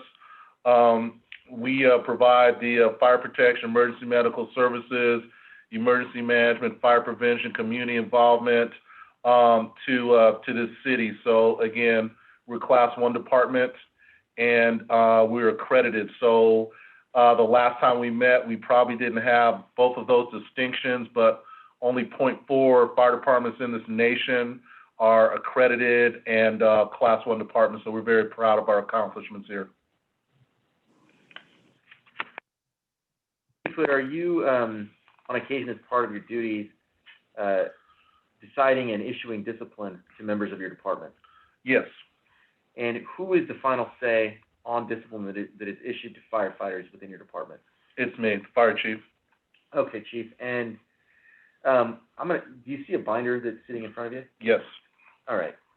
And have you on occasion issued discipline to former firefighter Timothy Gill? Yes, sir. And do you understand that we're here today because Mr. Gill appealed a disciplinary indefinite suspension from 2017? Yes. Can I have you turn to tab 1 in that binder? For the record, this is Joint Exhibit 1, also COSA number 1. Okay. And Chief, if I refer to a document as a COSA number, I'm referring to the number at the bottom left of each page. Understood. Okay. And so, sir, do you recognize COSA 1 through COSA 3?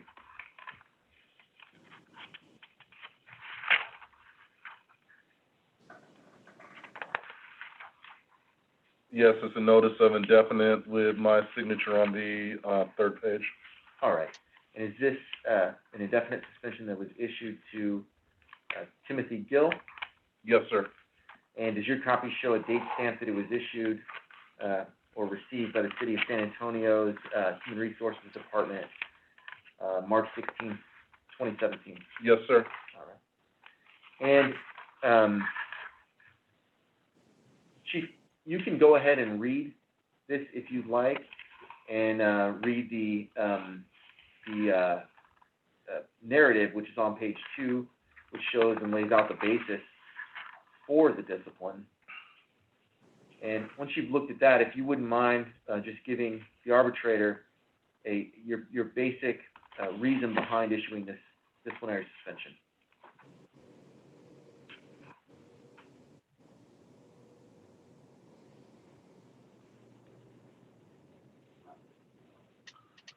Yes, Timothy Gill, in 2015, April 23rd,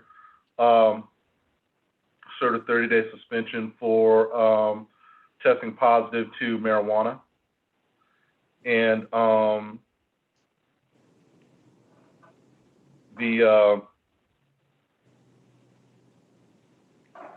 so due to collective bargaining agreement, it was a 30-day suspension. I'm sorry. And then was there a under this agreement, under this document, was there a second positive marijuana drug test that was later discovered on March 2, 2017? Yes, sir. And would those two positive drug tests be the basis for this indefinite suspension? Yes, sir, it is. Okay. And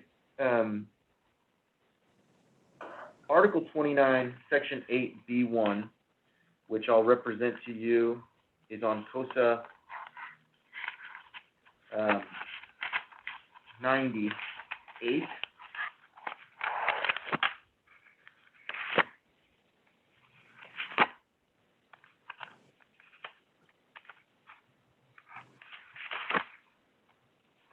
Section 8? Section 8B1. Okay. And is it your understanding that the first portion of Section 8B1 states that an initial drug test, a first drug test, will result in a 30-day suspension? Yes. Okay. And under that article of the CBA, after an employee returns to work, are you allowed to test that employee at a random basis? Yes, sir. We're able to randomly test any employee. Okay.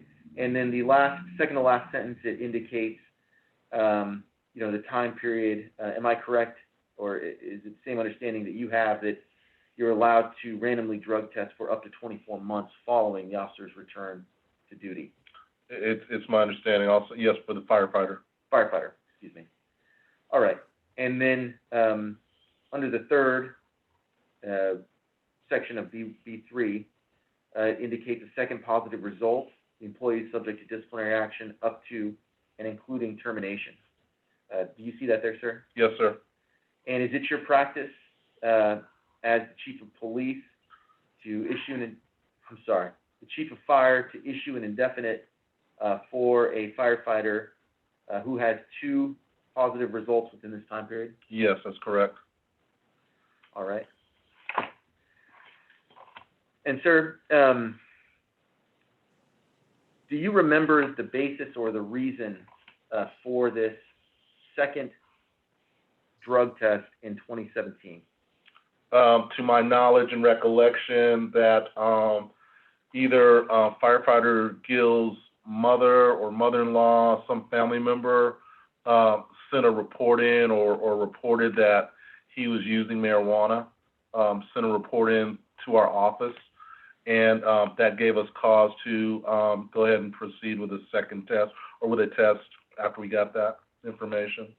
Okay, thank you, sir. And so under the CBA, you would agree that you're allowed to test an officer under that section we just read for up to 2 years on a random basis, correct? Yeah, to test a firefighter up to 2 years, yes. And was this, in your opinion, a test for on a random basis, or was this a test for cause? This is a test for cause. Okay. And who ordered that test? I did. And Chief, I'm going to have you turn to tab number 4.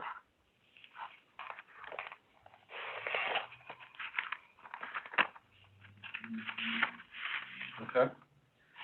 And on tab 4, do you recognize this document? Yes, sir. And what do you recognize this document to be? This is a follow-up drug test, basically correspondence sheet. I see signatures of firefighter myself, firefighter Gill, his company officer, and the collection technician. Also with some notes at the bottom from his officer, and on the second page from Assistant Chief Madam Menace, who is the ship commander. Okay. Is it fair to say that this is the document ordering him to take a test? Yes, sir. Okay. And are you aware of the results of that test? It came back positive. Okay. And after it came back positive, do you remember what you did then? He was terminated. Okay, and I'm going to have you turn then to tab 2.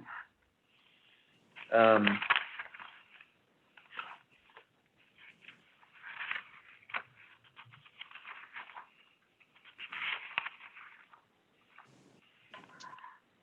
do you recognize tab 2? A proposed indefinite suspension. Okay.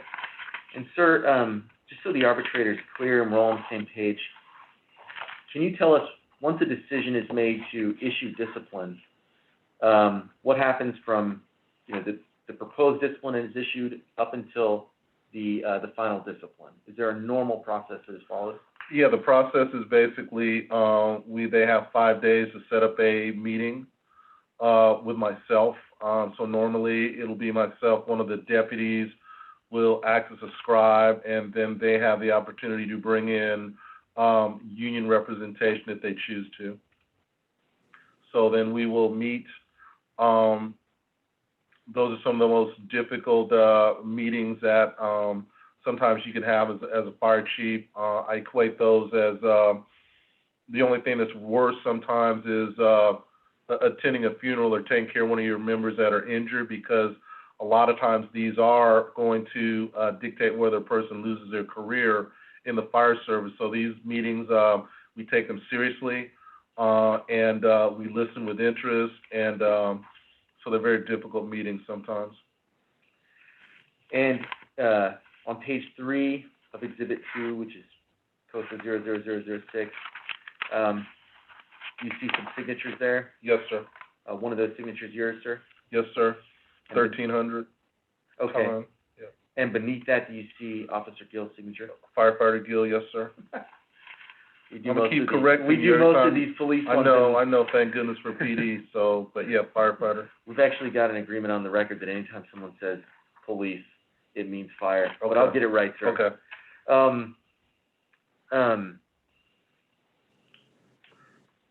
So Firefighter Gill was made aware of the allegations against him when this proposed discipline was issued. Yes, sir. And after this proposed discipline was issued, is that when you had your meeting with Mr. Gill? Yes, sir, and I had Assistant Chief Valerie Frosto in the meeting, so she was a witness. Her signature is at the bottom. And was Chief Weedage also at the meeting taking notes? I think so, Okay. to my knowledge, yes. And I know this was a long time ago. Yes, it was. And do you have any recollection, independent recollection, of how that meeting went? Not any real truly conversations or anything like that. It's always it's a sad and disappointing occasion when you have to terminate someone. So I don't remember any true conversations that we had. Unfortunately, it was a long time ago. Okay. And nothing sticks out in your mind about that meeting? Just how it came about to where a family member had contacted us about the alleged behavior. Other than that, no. Okay. do you remember if anything at the meeting changed your opinion about your decision to issue an indefinite suspension? No, sir, not at all. Do you remember if Firefighter Gill had presented you with a prescription or any sort of other mitigating evidence? Not that I remember. I'm going to draw your attention again to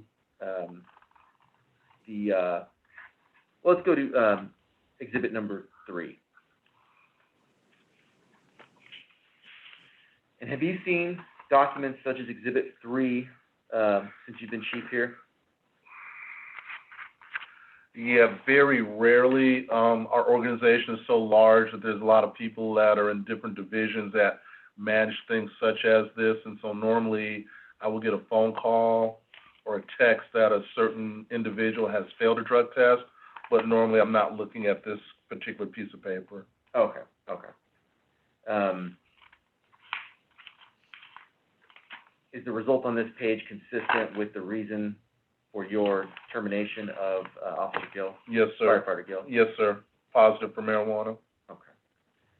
And I'm going to draw your attention now to exhibit 1.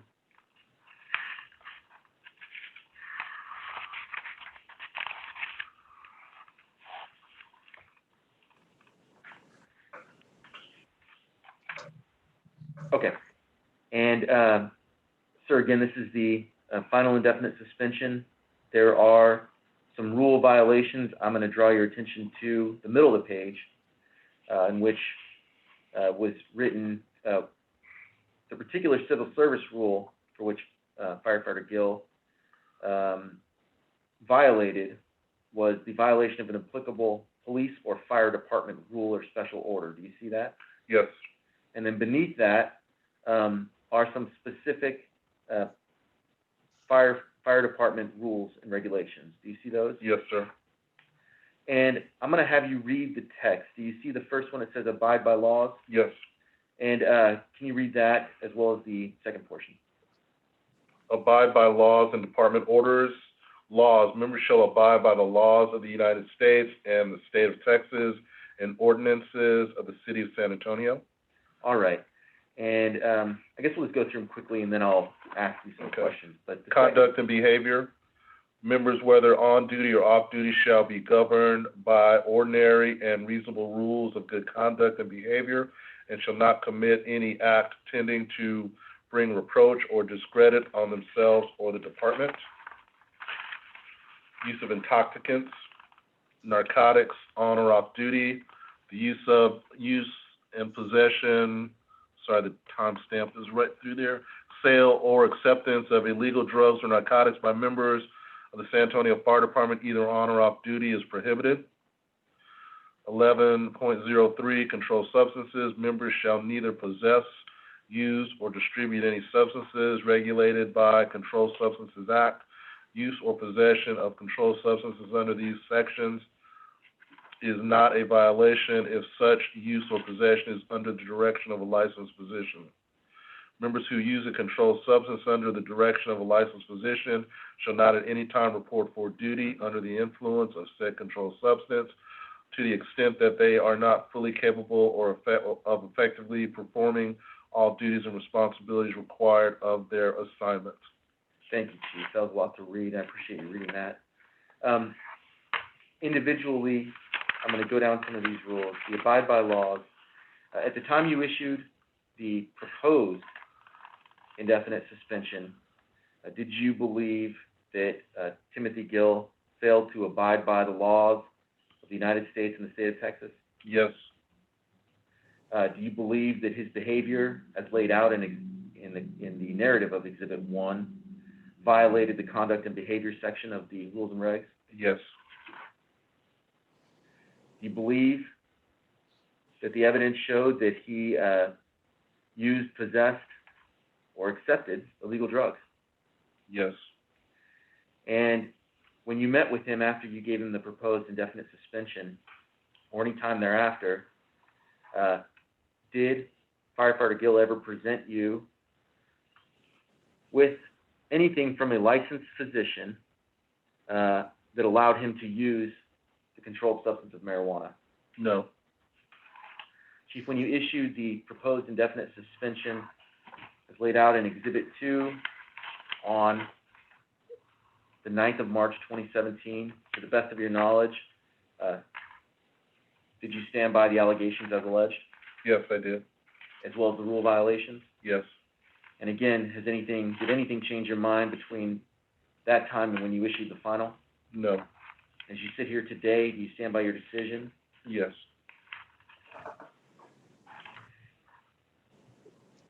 Can you remember another time when you have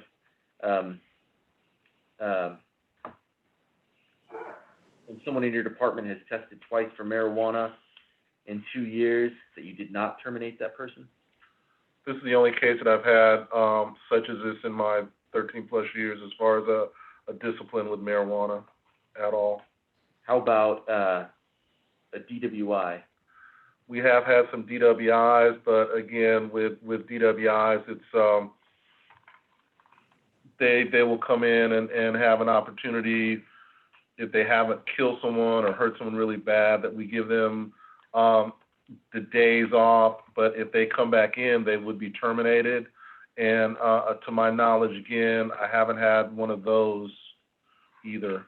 So the two DWIs in the department would get you a termination as well? Yes, they would. Okay.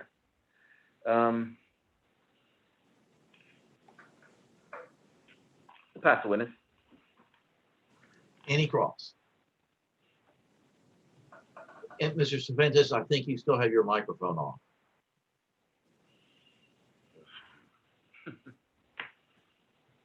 There we go. Are you able to hear me now? Yes, thank you. Good afternoon, Chief Hood. How are you? Good, sir. How are you? I'm doing okay. Good. I want to direct your attention to I believe it's going to be COSA quadruple 098, Exhibit 12, page 56 of the CBA. And when you're at section 8, let me know.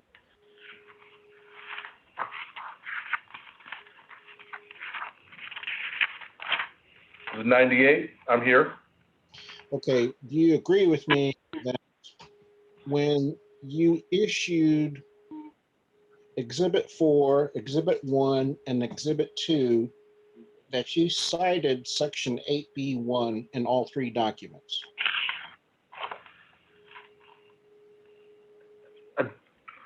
First of all, can the witness have a chance to examine which documents you're referring to Okay, before he has to answer that question? sure. You understand? Witness needs to look at something to answer the question he made. Okay, so when I say Exhibit 1, I'm talking about your notice of proposed indefinite suspension, and you know what I mean when I'm talking about Exhibit number 1. I mean, the notice of, Exhibit 1 is the notice of indefinite suspension where you actually terminate his employment. You understand that, correct? Yes, sir. That's in. And That's not. and City 2 is the notice of proposed indefinite suspension without pay that you issued on March 13th, correct? You understand Yes. that? And you understand that Exhibit 4 is your order that you issued on February 28th to Timothy Gill to follow up on drug testing. You understand that, correct? Yes. And all three of those documents, 1, 2, and 4, you cite section 8B1 of the collective bargaining agreement that we see on COSA 98, correct? Yes. And do you agree with me that nowhere in any of those three documents do you cite section 3 of Article 29, reasonable suspicion testing, which we see on COSA quadruple 093? 93 or 98? 93. Okay. I'm on 98. Okay. And I'm talking about section 3, reasonable suspicion. Okay. He told me 98 initially. Okay. Okay, could you ask that piece again? I'm on 93 now. I apologize. Okay, so you agree with me that in Exhibit 1, Exhibit 2, and Exhibit 4, there is absolutely no reference to reasonable suspicion testing that's listed in Section 3 on COSA quadruple 093, correct? Yes. All right. And when you look at Exhibit 1, which is your suspension document, is it my understanding that you stand by the allegations in your suspension document? Yes, sir. All right. And so would you agree with me that in quadruple zero, or actually quintuple 2, it's so that's 5 zeros and 2. Nowhere do you say Wait. Zero, Then zero. what number? 52 or 02? Exhibit 1. Okay, The second page of second Exhibit. page. Okay, you said 52. I thought it was 52. Okay, go ahead. Nowhere do you describe that you ordered him to submit to a test based upon information provided by a mother-in-law, correct? Correct. And that would be saying that also would be true in Exhibit 2. Nowhere do you cite that he was tested based upon information provided by the mother-in-law, correct? Correct. And in Exhibit 4, nowhere do you say that you were ordering him tested based upon information provided by the mother-in-law, correct? Yes, sir, correct. All right. And when you talked about how there's 5 days to set up a meeting and then there's a meeting and that he can have a union representative present, is that correct? He can have a union representative present. Yes, sir. And you say this is a very serious matter, correct? Yes, sir. And even though it's a very serious matter, you agree that he's not allowed, or you do not allow him to have a lawyer present, do you? That's correct. And you've never allowed someone facing an indefinite suspension to have a lawyer present, correct? Well, we have a couple of the union grievance people that happen to be attorneys, so that does happen on occasion. We have firefighters that are attorneys in this organization, but other than that, no. Okay, but you've issued an order to at least one firefighter who's an attorney that he's not allowed to represent firefighters, have you not? Yes, sir. Mr. Caldwell, we're well aware of him. Okay, so you've issued an order that representing firefighters, if you're a lawyer, is a violation of the city ethics code, correct? Yes. All right. So would you agree that you don't allow firefighters who are lawyers to represent city employees and employment issues?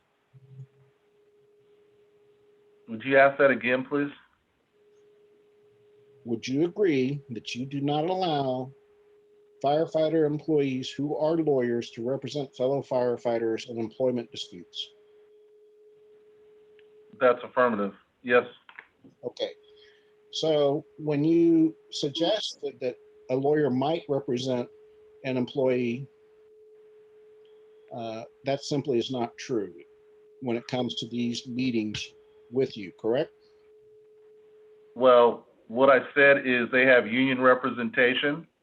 So at some point in time, we do have union members on the grievance committee that sit there in that position. They never say a word.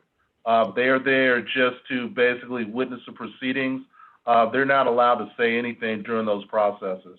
So a grievance hearing is different from meeting with you on an indefinite suspension, isn't it?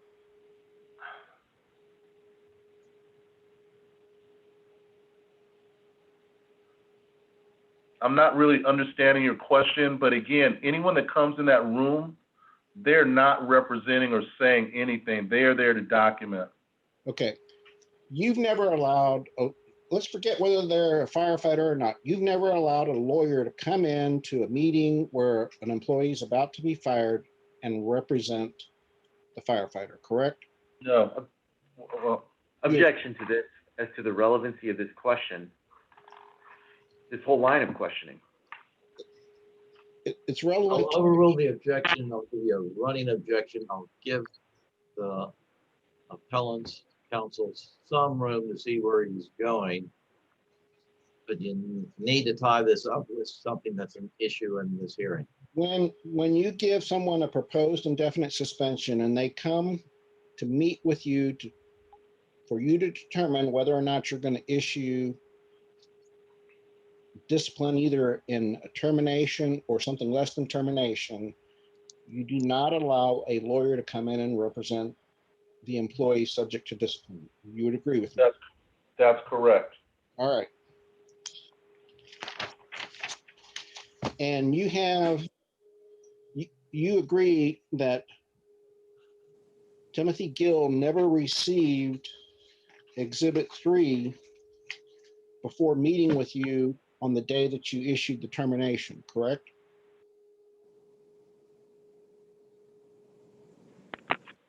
I'm not aware.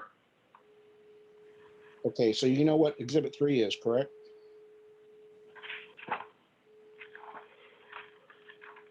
The drug testing piece of paper? Yes. Yes, sir. But again, I never see this piece of paper as far as it doesn't come before me. Okay. That's not what I'm asking you. You know for a fact that Timothy Gill never received that paperwork before he I have no idea. Okay.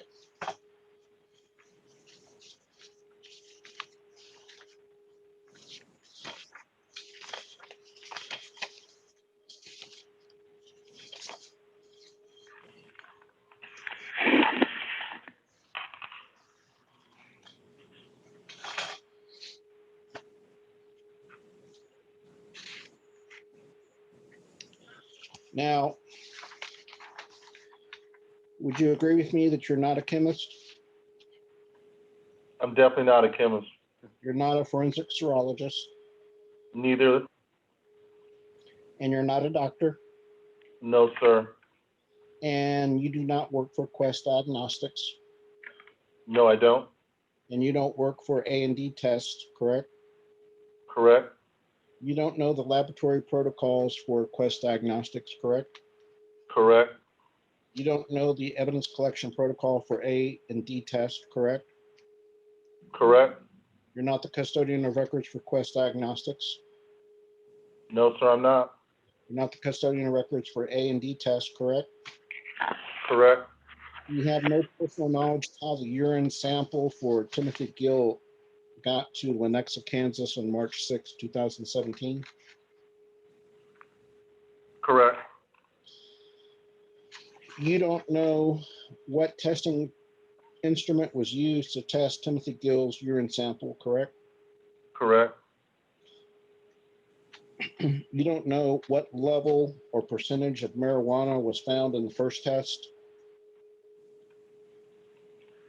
Correct.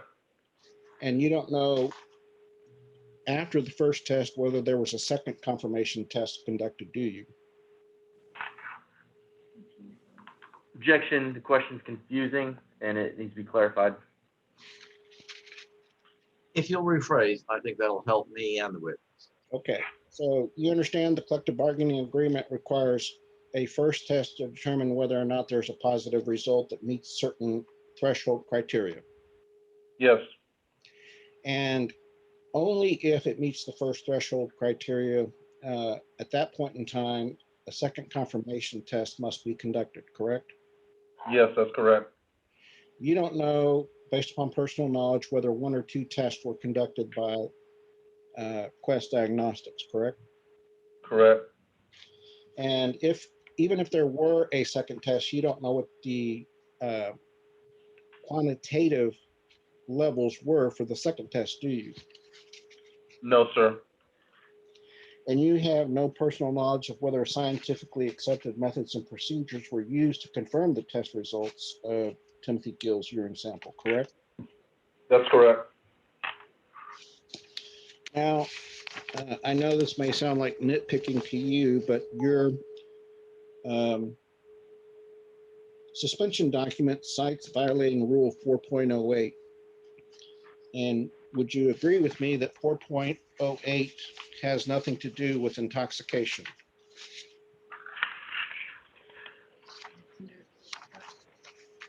Objection to the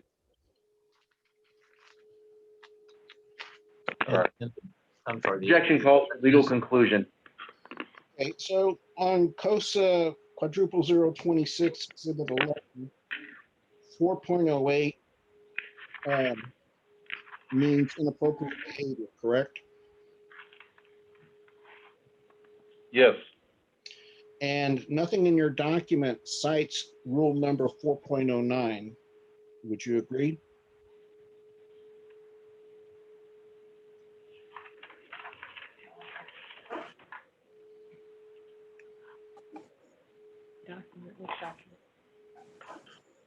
four oh nine. Your suspension document does not name the rule number 409. You cite- It's assumed that he wasn't on duty. okay. You cite rule 2.02, 3.01, and 4.08, and 11.03. You don't cite 4.09, correct? That's correct. Okay. Now, from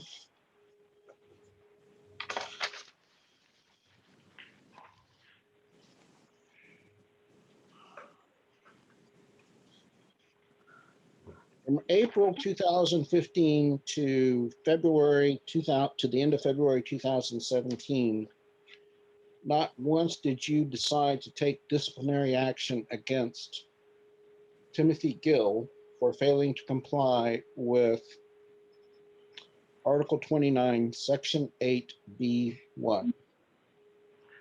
Object to the question, calls for legal conclusion unless he can take a look at the document and view it for himself. Well, certainly the witness can look at the particular provisions of the collective bargaining agreement before he answers. So, Otherwise, I'll overrule the objection because I'll take his answer as simply his understanding of the document, not any legal conclusion, which is consistent with our prior rule. so if you, Chief, if you could go to COSA quadruple 098, it's Exhibit 12.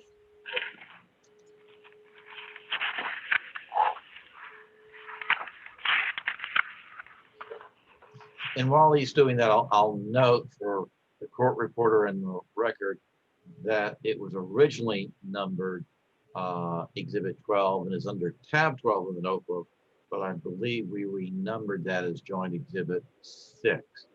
So, and I know occasionally we refer to the tab numbers instead of the exhibit numbers. So I've simply been making that adjustment. Okay. Are you at COSA quadruple 098, Chief? Yes, sir. Okay. And you're familiar with Section 8B1, correct? I'm sorry, you broke up on me. What? You're familiar with Section 8B1, correct?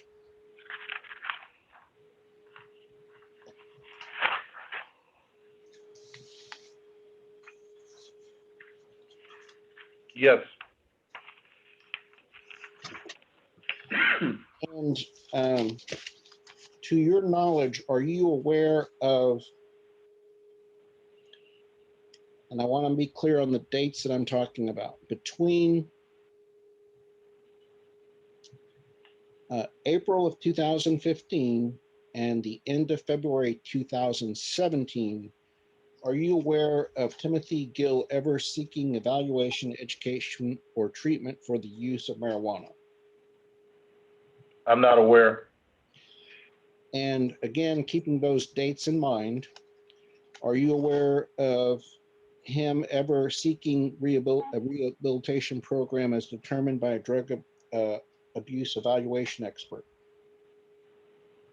No, not aware. Are you aware of anyone from the fire department asking him to report to a drug abuse expert during that time frame? Not to my knowledge. And you are aware that he returned to duty in 2015 in May, correct? Yes, And would you agree that you're unaware of whether anyone required him to provide verification that he completed a drug treatment program in 2015 before returning to work? I'm unaware. And would you agree that before he returned to work in 2015, no one required him to undergo a fitness for duty evaluation? I'm not aware. And would you agree that before returning to work, no one asked him to submit to a drug test in 2015? I'm not aware. All right. So I want you to read out loud the last sentence in section 8B1 where it says an employee's failure. Can you read that out loud, please? 8B1.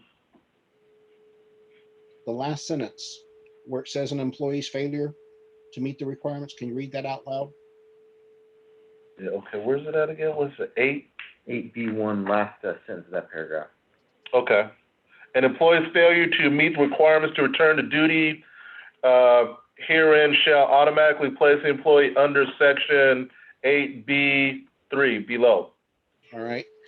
And based upon your answers, would you agree that not once did the city take disciplinary action against Timothy Gill between May of 2015 and the end of February 2017 for failing to comply with section 8B1? Correct. And the city did not require any of its supervisors to make sure that they verified that Timothy Gill complied with section 8B1, correct? Correct.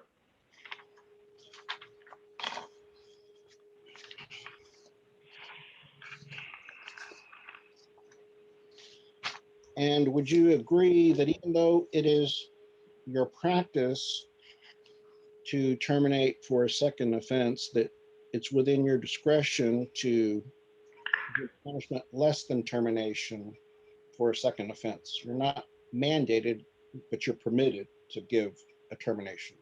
There's a difference between the two, correct? Yes. All right. And so you agree that its termination is not mandatory.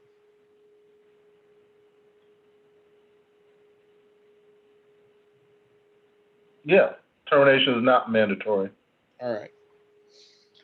And you don't know whether the sample for Timothy Gill's urine sample arrived in good condition in Lenexa, Kansas, do you?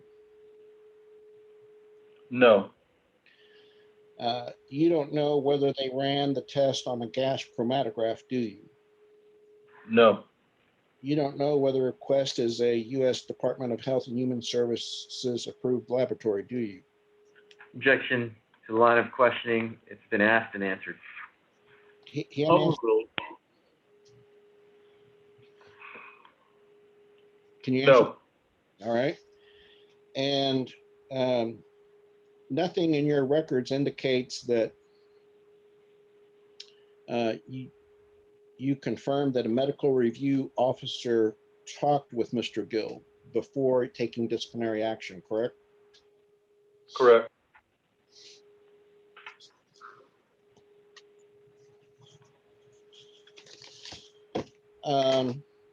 If I may have about 2 minutes to confer with my co-counsel who's in a different room, and I will resume in about 2 or 3 minutes.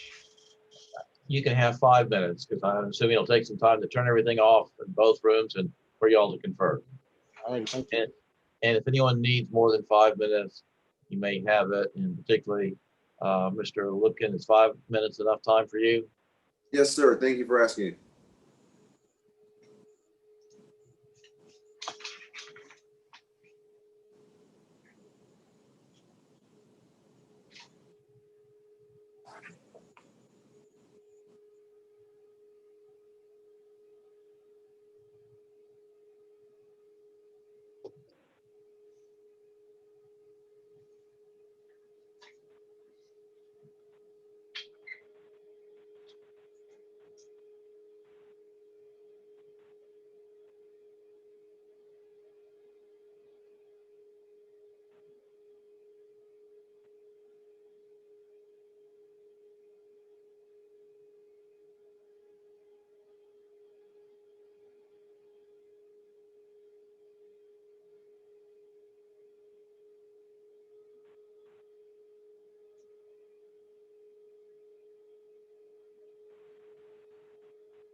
You got to turn our camera back on.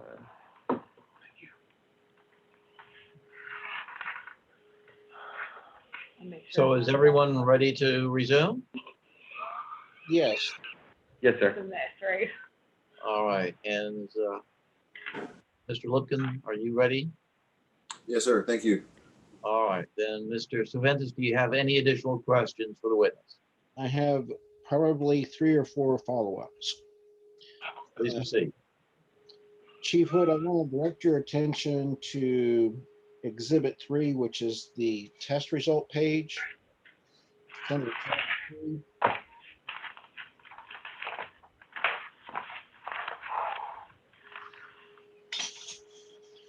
Probably about 1/3 of the way down on the left side, it says test type, and it says follow-up. Do you see that?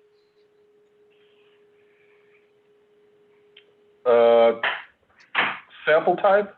Test type. It says Yes, follow-up. sir. I see that. I see that. Okay.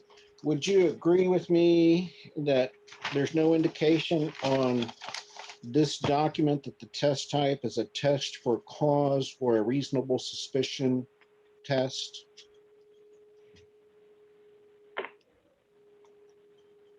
Yes. And section 8B1 of Article 29, the authority to test would be under your follow-up authority, correct? Yes. No further questions. Any redirect by the city? Just a few questions. Chief, do you agree that up to 2 years after Mr. Gill came back from the very first 30-day suspension back in 2015, that you had the right under the collective bargaining agreement to test him every single day had you wanted to? Yeah, that's what random testing is. We could have tested him absolutely every day to the point of where it would have been probably perceived as harassment. Okay, but it was your right under the collective bargaining agreement. Yes, sir. And okay, and instead this one was, you could have tested him the day that he received this test for cause. Isn't that correct? That's correct. But instead, why did you got a phone call that indicated you needed to test him anyway? We got a phone call, and again, I've never know how many times someone's been randomly tested during that time, but again, with the information we had received, that's why we went with the for cause testing. So you had the right to test him randomly, but you tested him that day because you got a phone call. Yes, right? sir. All right. And I just want to point out on the rules and regulations that are part of your tab 11, sir. I want to draw your attention to COSA 26, down at the very bottom left. Okay. And on COSA 26, do you see rule 4.08? Yes. And am I correct in reading that it says inappropriate behavior? Yes. And yet on COSA 0002, we alleged rule 4.8, use of intoxicants on the very page 2 of tab 1. And all I'm pointing out, sir, is you'll see that 408 in the rules and regs is for inappropriate behavior. We alleged the same rule but used a different title in Right. Exhibit 1. But on COSA 26, what is the next number down? 4.09, And what is that title? use of intoxicants. And under E, do you see narcotics on or off duty? Yes. And is that Exhibit E the exact same language that is used in the notice of indefinite suspension? Correct. All right. And it's word for word, isn't that right? Yes, sir. All right. And so the only difference is the rule 4.08, should have been 4.09. Correct? Yes, that's correct. Okay. But the exact language of the rule is different, is the same. It's the same. Okay. And getting to a point that was made, for point of argument, let's assume that Mr. Gill never actually completed a drug rehab course after the first 30-day suspension in 2015. And I want to just assume that for argument for a minute. As we sit here today, is he being disciplined for failing to complete drug rehab? No, absolutely not. Mr. Gill is being disciplined for using narcotics, but not for his lack of attending any type of rehab program or anything like that. And Chief, why are you adamant about enforcing this two marijuana positive test leads to an indefinite rule? Why is that important for your department? The importance is consistency, and Mr. Hartfield, we've talked before the last time, and the trust of the citizens is the most important thing that we do. We're in people's houses every day. We run about 1,400 unit responses every single day, where we are in people's homes, in their vehicles, in their businesses, and we want people to have trust in the fire department. And so we have to have consistency and discipline. This was the first of any type of discipline I've ever had to deal with this, but I guarantee down the road there'll probably be another one. And so we have to have consistency with our disciplines such as this, because what if it's crystal meth next time? What if it's cocaine? And we have the lives of the citizens on the streets.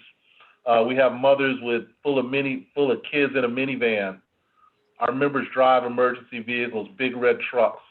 And we have to have confidence in the citizens, and they have to have trust in what we do. Is it important for your fellow employees to know they're working with someone who is drug-free? It's critical. What we do is life or death. So you imagine a firefighter being involved in a fire. We've lost 2 firefighters in the last couple of years, and what would that do to this organization if they came back with drugs in their system? So again, it's important for every member to be able to trust the person that they're working with or riding with. And so you have been a firefighter for how long, sir? 30 plus years. And do you, on occasion, as a firefighter, have to rely on the person next to you? Absolutely. And you, as a firefighter, do you want to ensure that the people next to you are not on any illegal drugs? Absolutely. All right. And during the course of this whole investigation, let me scratch that. When you met with Mr. Gill, did he admit to using marijuana? Mr. Gill admitted to using marijuana with his wife, yes. Objection to And that was that. this because of our running objection. You may have your running objection, and the objection is overruled. And I And believe he- I got the question and answer before you made the objection, so I heard the answer. So you don't need to repeat the question. Okay, thank you, sir. And of course, that meeting was after you had informed Mr. Gill that he was being issued a proposed indefinite suspension, which is tantamount to a termination pending an appeal. Yes, sir.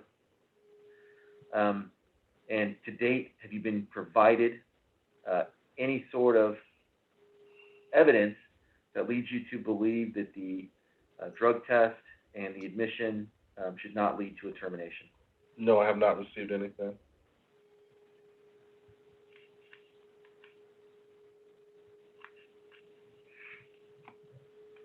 May I have one moment? You may have the same courtesy as Mr. Swint, as if you need 5 minutes to figure out if you have more questions, you may have it. I won't need 5 minutes. I can stay on the record. I'm just going to mute it. All right.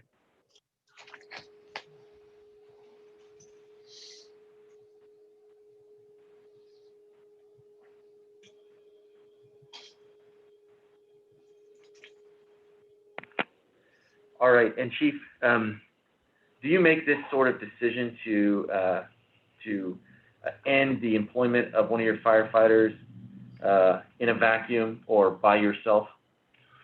Absolutely not. And first of all, I'm not built to where I wake up every morning and get out of bed and want to go to work and terminate someone. So it's very unfortunate when these situations arise. It's never pleasant. But again, discipline is necessary. And when we do decide that we have to go to this drastic measure, it's never done in a vacuum. Okay. And do you on occasion, confer and seek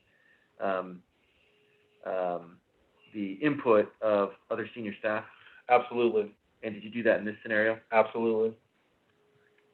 And again, do you believe that he has violated the 4 rules that were alleged? And when I say the 4 rules, the 4, the text and the body of the rules as alleged? Yes, sir. I'll pass the witness. Any additional cross-examination? Just one last question.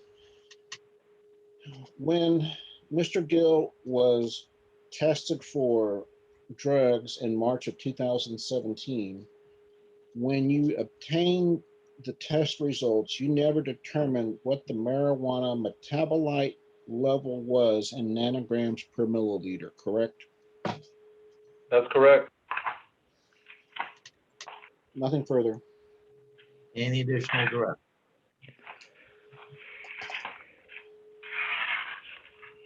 Sir, to the best of your knowledge, does the testing facility understands what the cutoffs are as far as reaching a positivity?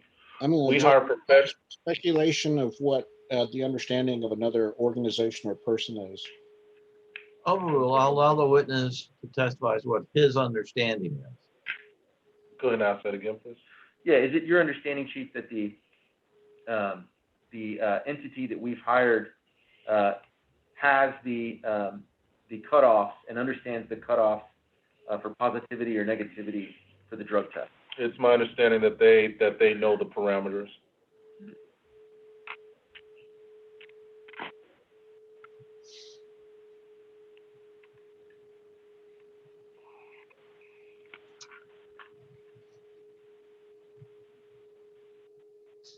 So I'll have you turn to COSA 97, which is part of Exhibit 12.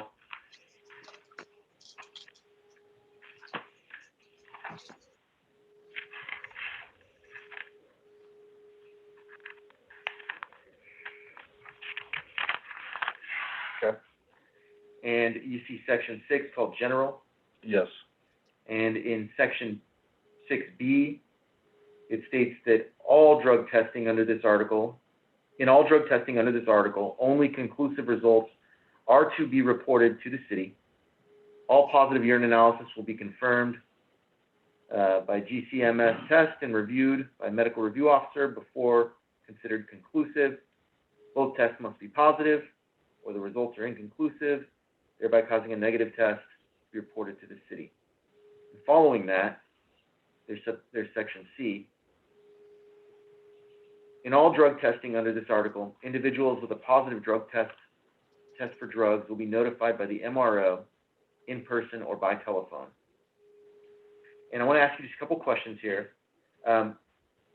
First, this was a positive test, correct?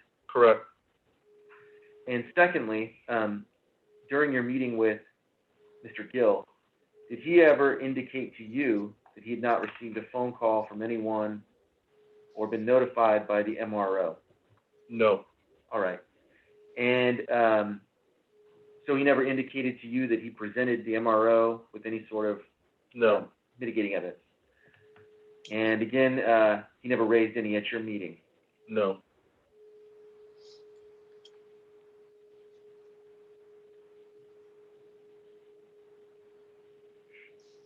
And I'll pass the witness. Any additional cross?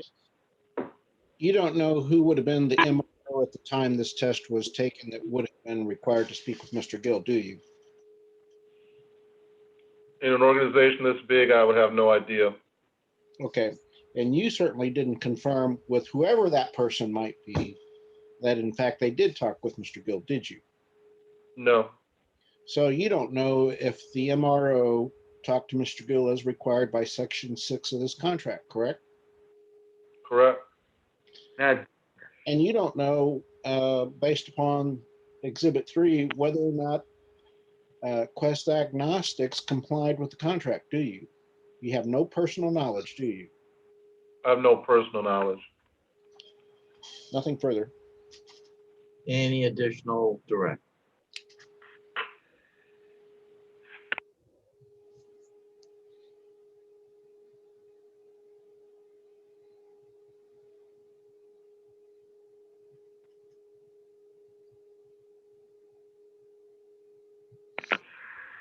nothing further for this witness. Thank you very much for your time, Chief. I appreciate it. Mr. Hartsfield, be safe up there. Thank you. Same to you, sir. Thank you. Thank you, Chief. Thank you. And does the city need a break to determine if it has an additional witness, or do you already know? We do need a break to determine that. We could have 10 minutes. All right, let's take 10 minutes. Thank you very much.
Is the city ready to proceed, or does it need a few more minutes? Can you hear me? Yes, Okay. No, the city will but we're rest. not back on the record yet, so let's give the court reporter a chance to get back. Okay. Please. Hey, that looks like is that a San Antonio apartment there? Or a Me? San Antonio, is that a San Antonio hotel? No, you're off by about 5,000 miles, my friend. Oh, where are you at? I've been in Honolulu since COVID hit. Nice. Wow. Jealous. Like, because you got trapped there and they won't let you leave, or because you just wanted to go and work remote? I'm gonna go with the trapped. That sounds good to me. Yeah. You know, I thought that was the West End behind you in that window, but through the window, but it's something much nicer, I'm sure. All right, so if we're ready to resume, we'll be back on the record. Yes, sir. All right, and does the city have any additional witnesses to call? The city rests subject to the need to call rebuttal witnesses and put on rebuttal evidence. All right, and Mr. Serpentis, do you have anyone you want to call this afternoon, or you just want to call your appellant in the morning? Promptly at 9 o'clock, we will call Mr. Gill. All right, then with that, I believe that the court reporting service will continue to be the host tomorrow, and will send an invitation for the Zoom meeting that is good for tomorrow. And we'll start at 9 a.m. Central Time with Mr. Cementos calling a witness for the appellant, which I understand is the appellant. Any administrative matters that we need to address before we adjourn this afternoon from the city, Not at this time. from the appellant? No, sir. Anything from the court reporting service that we need to address before we adjourn? No, sir.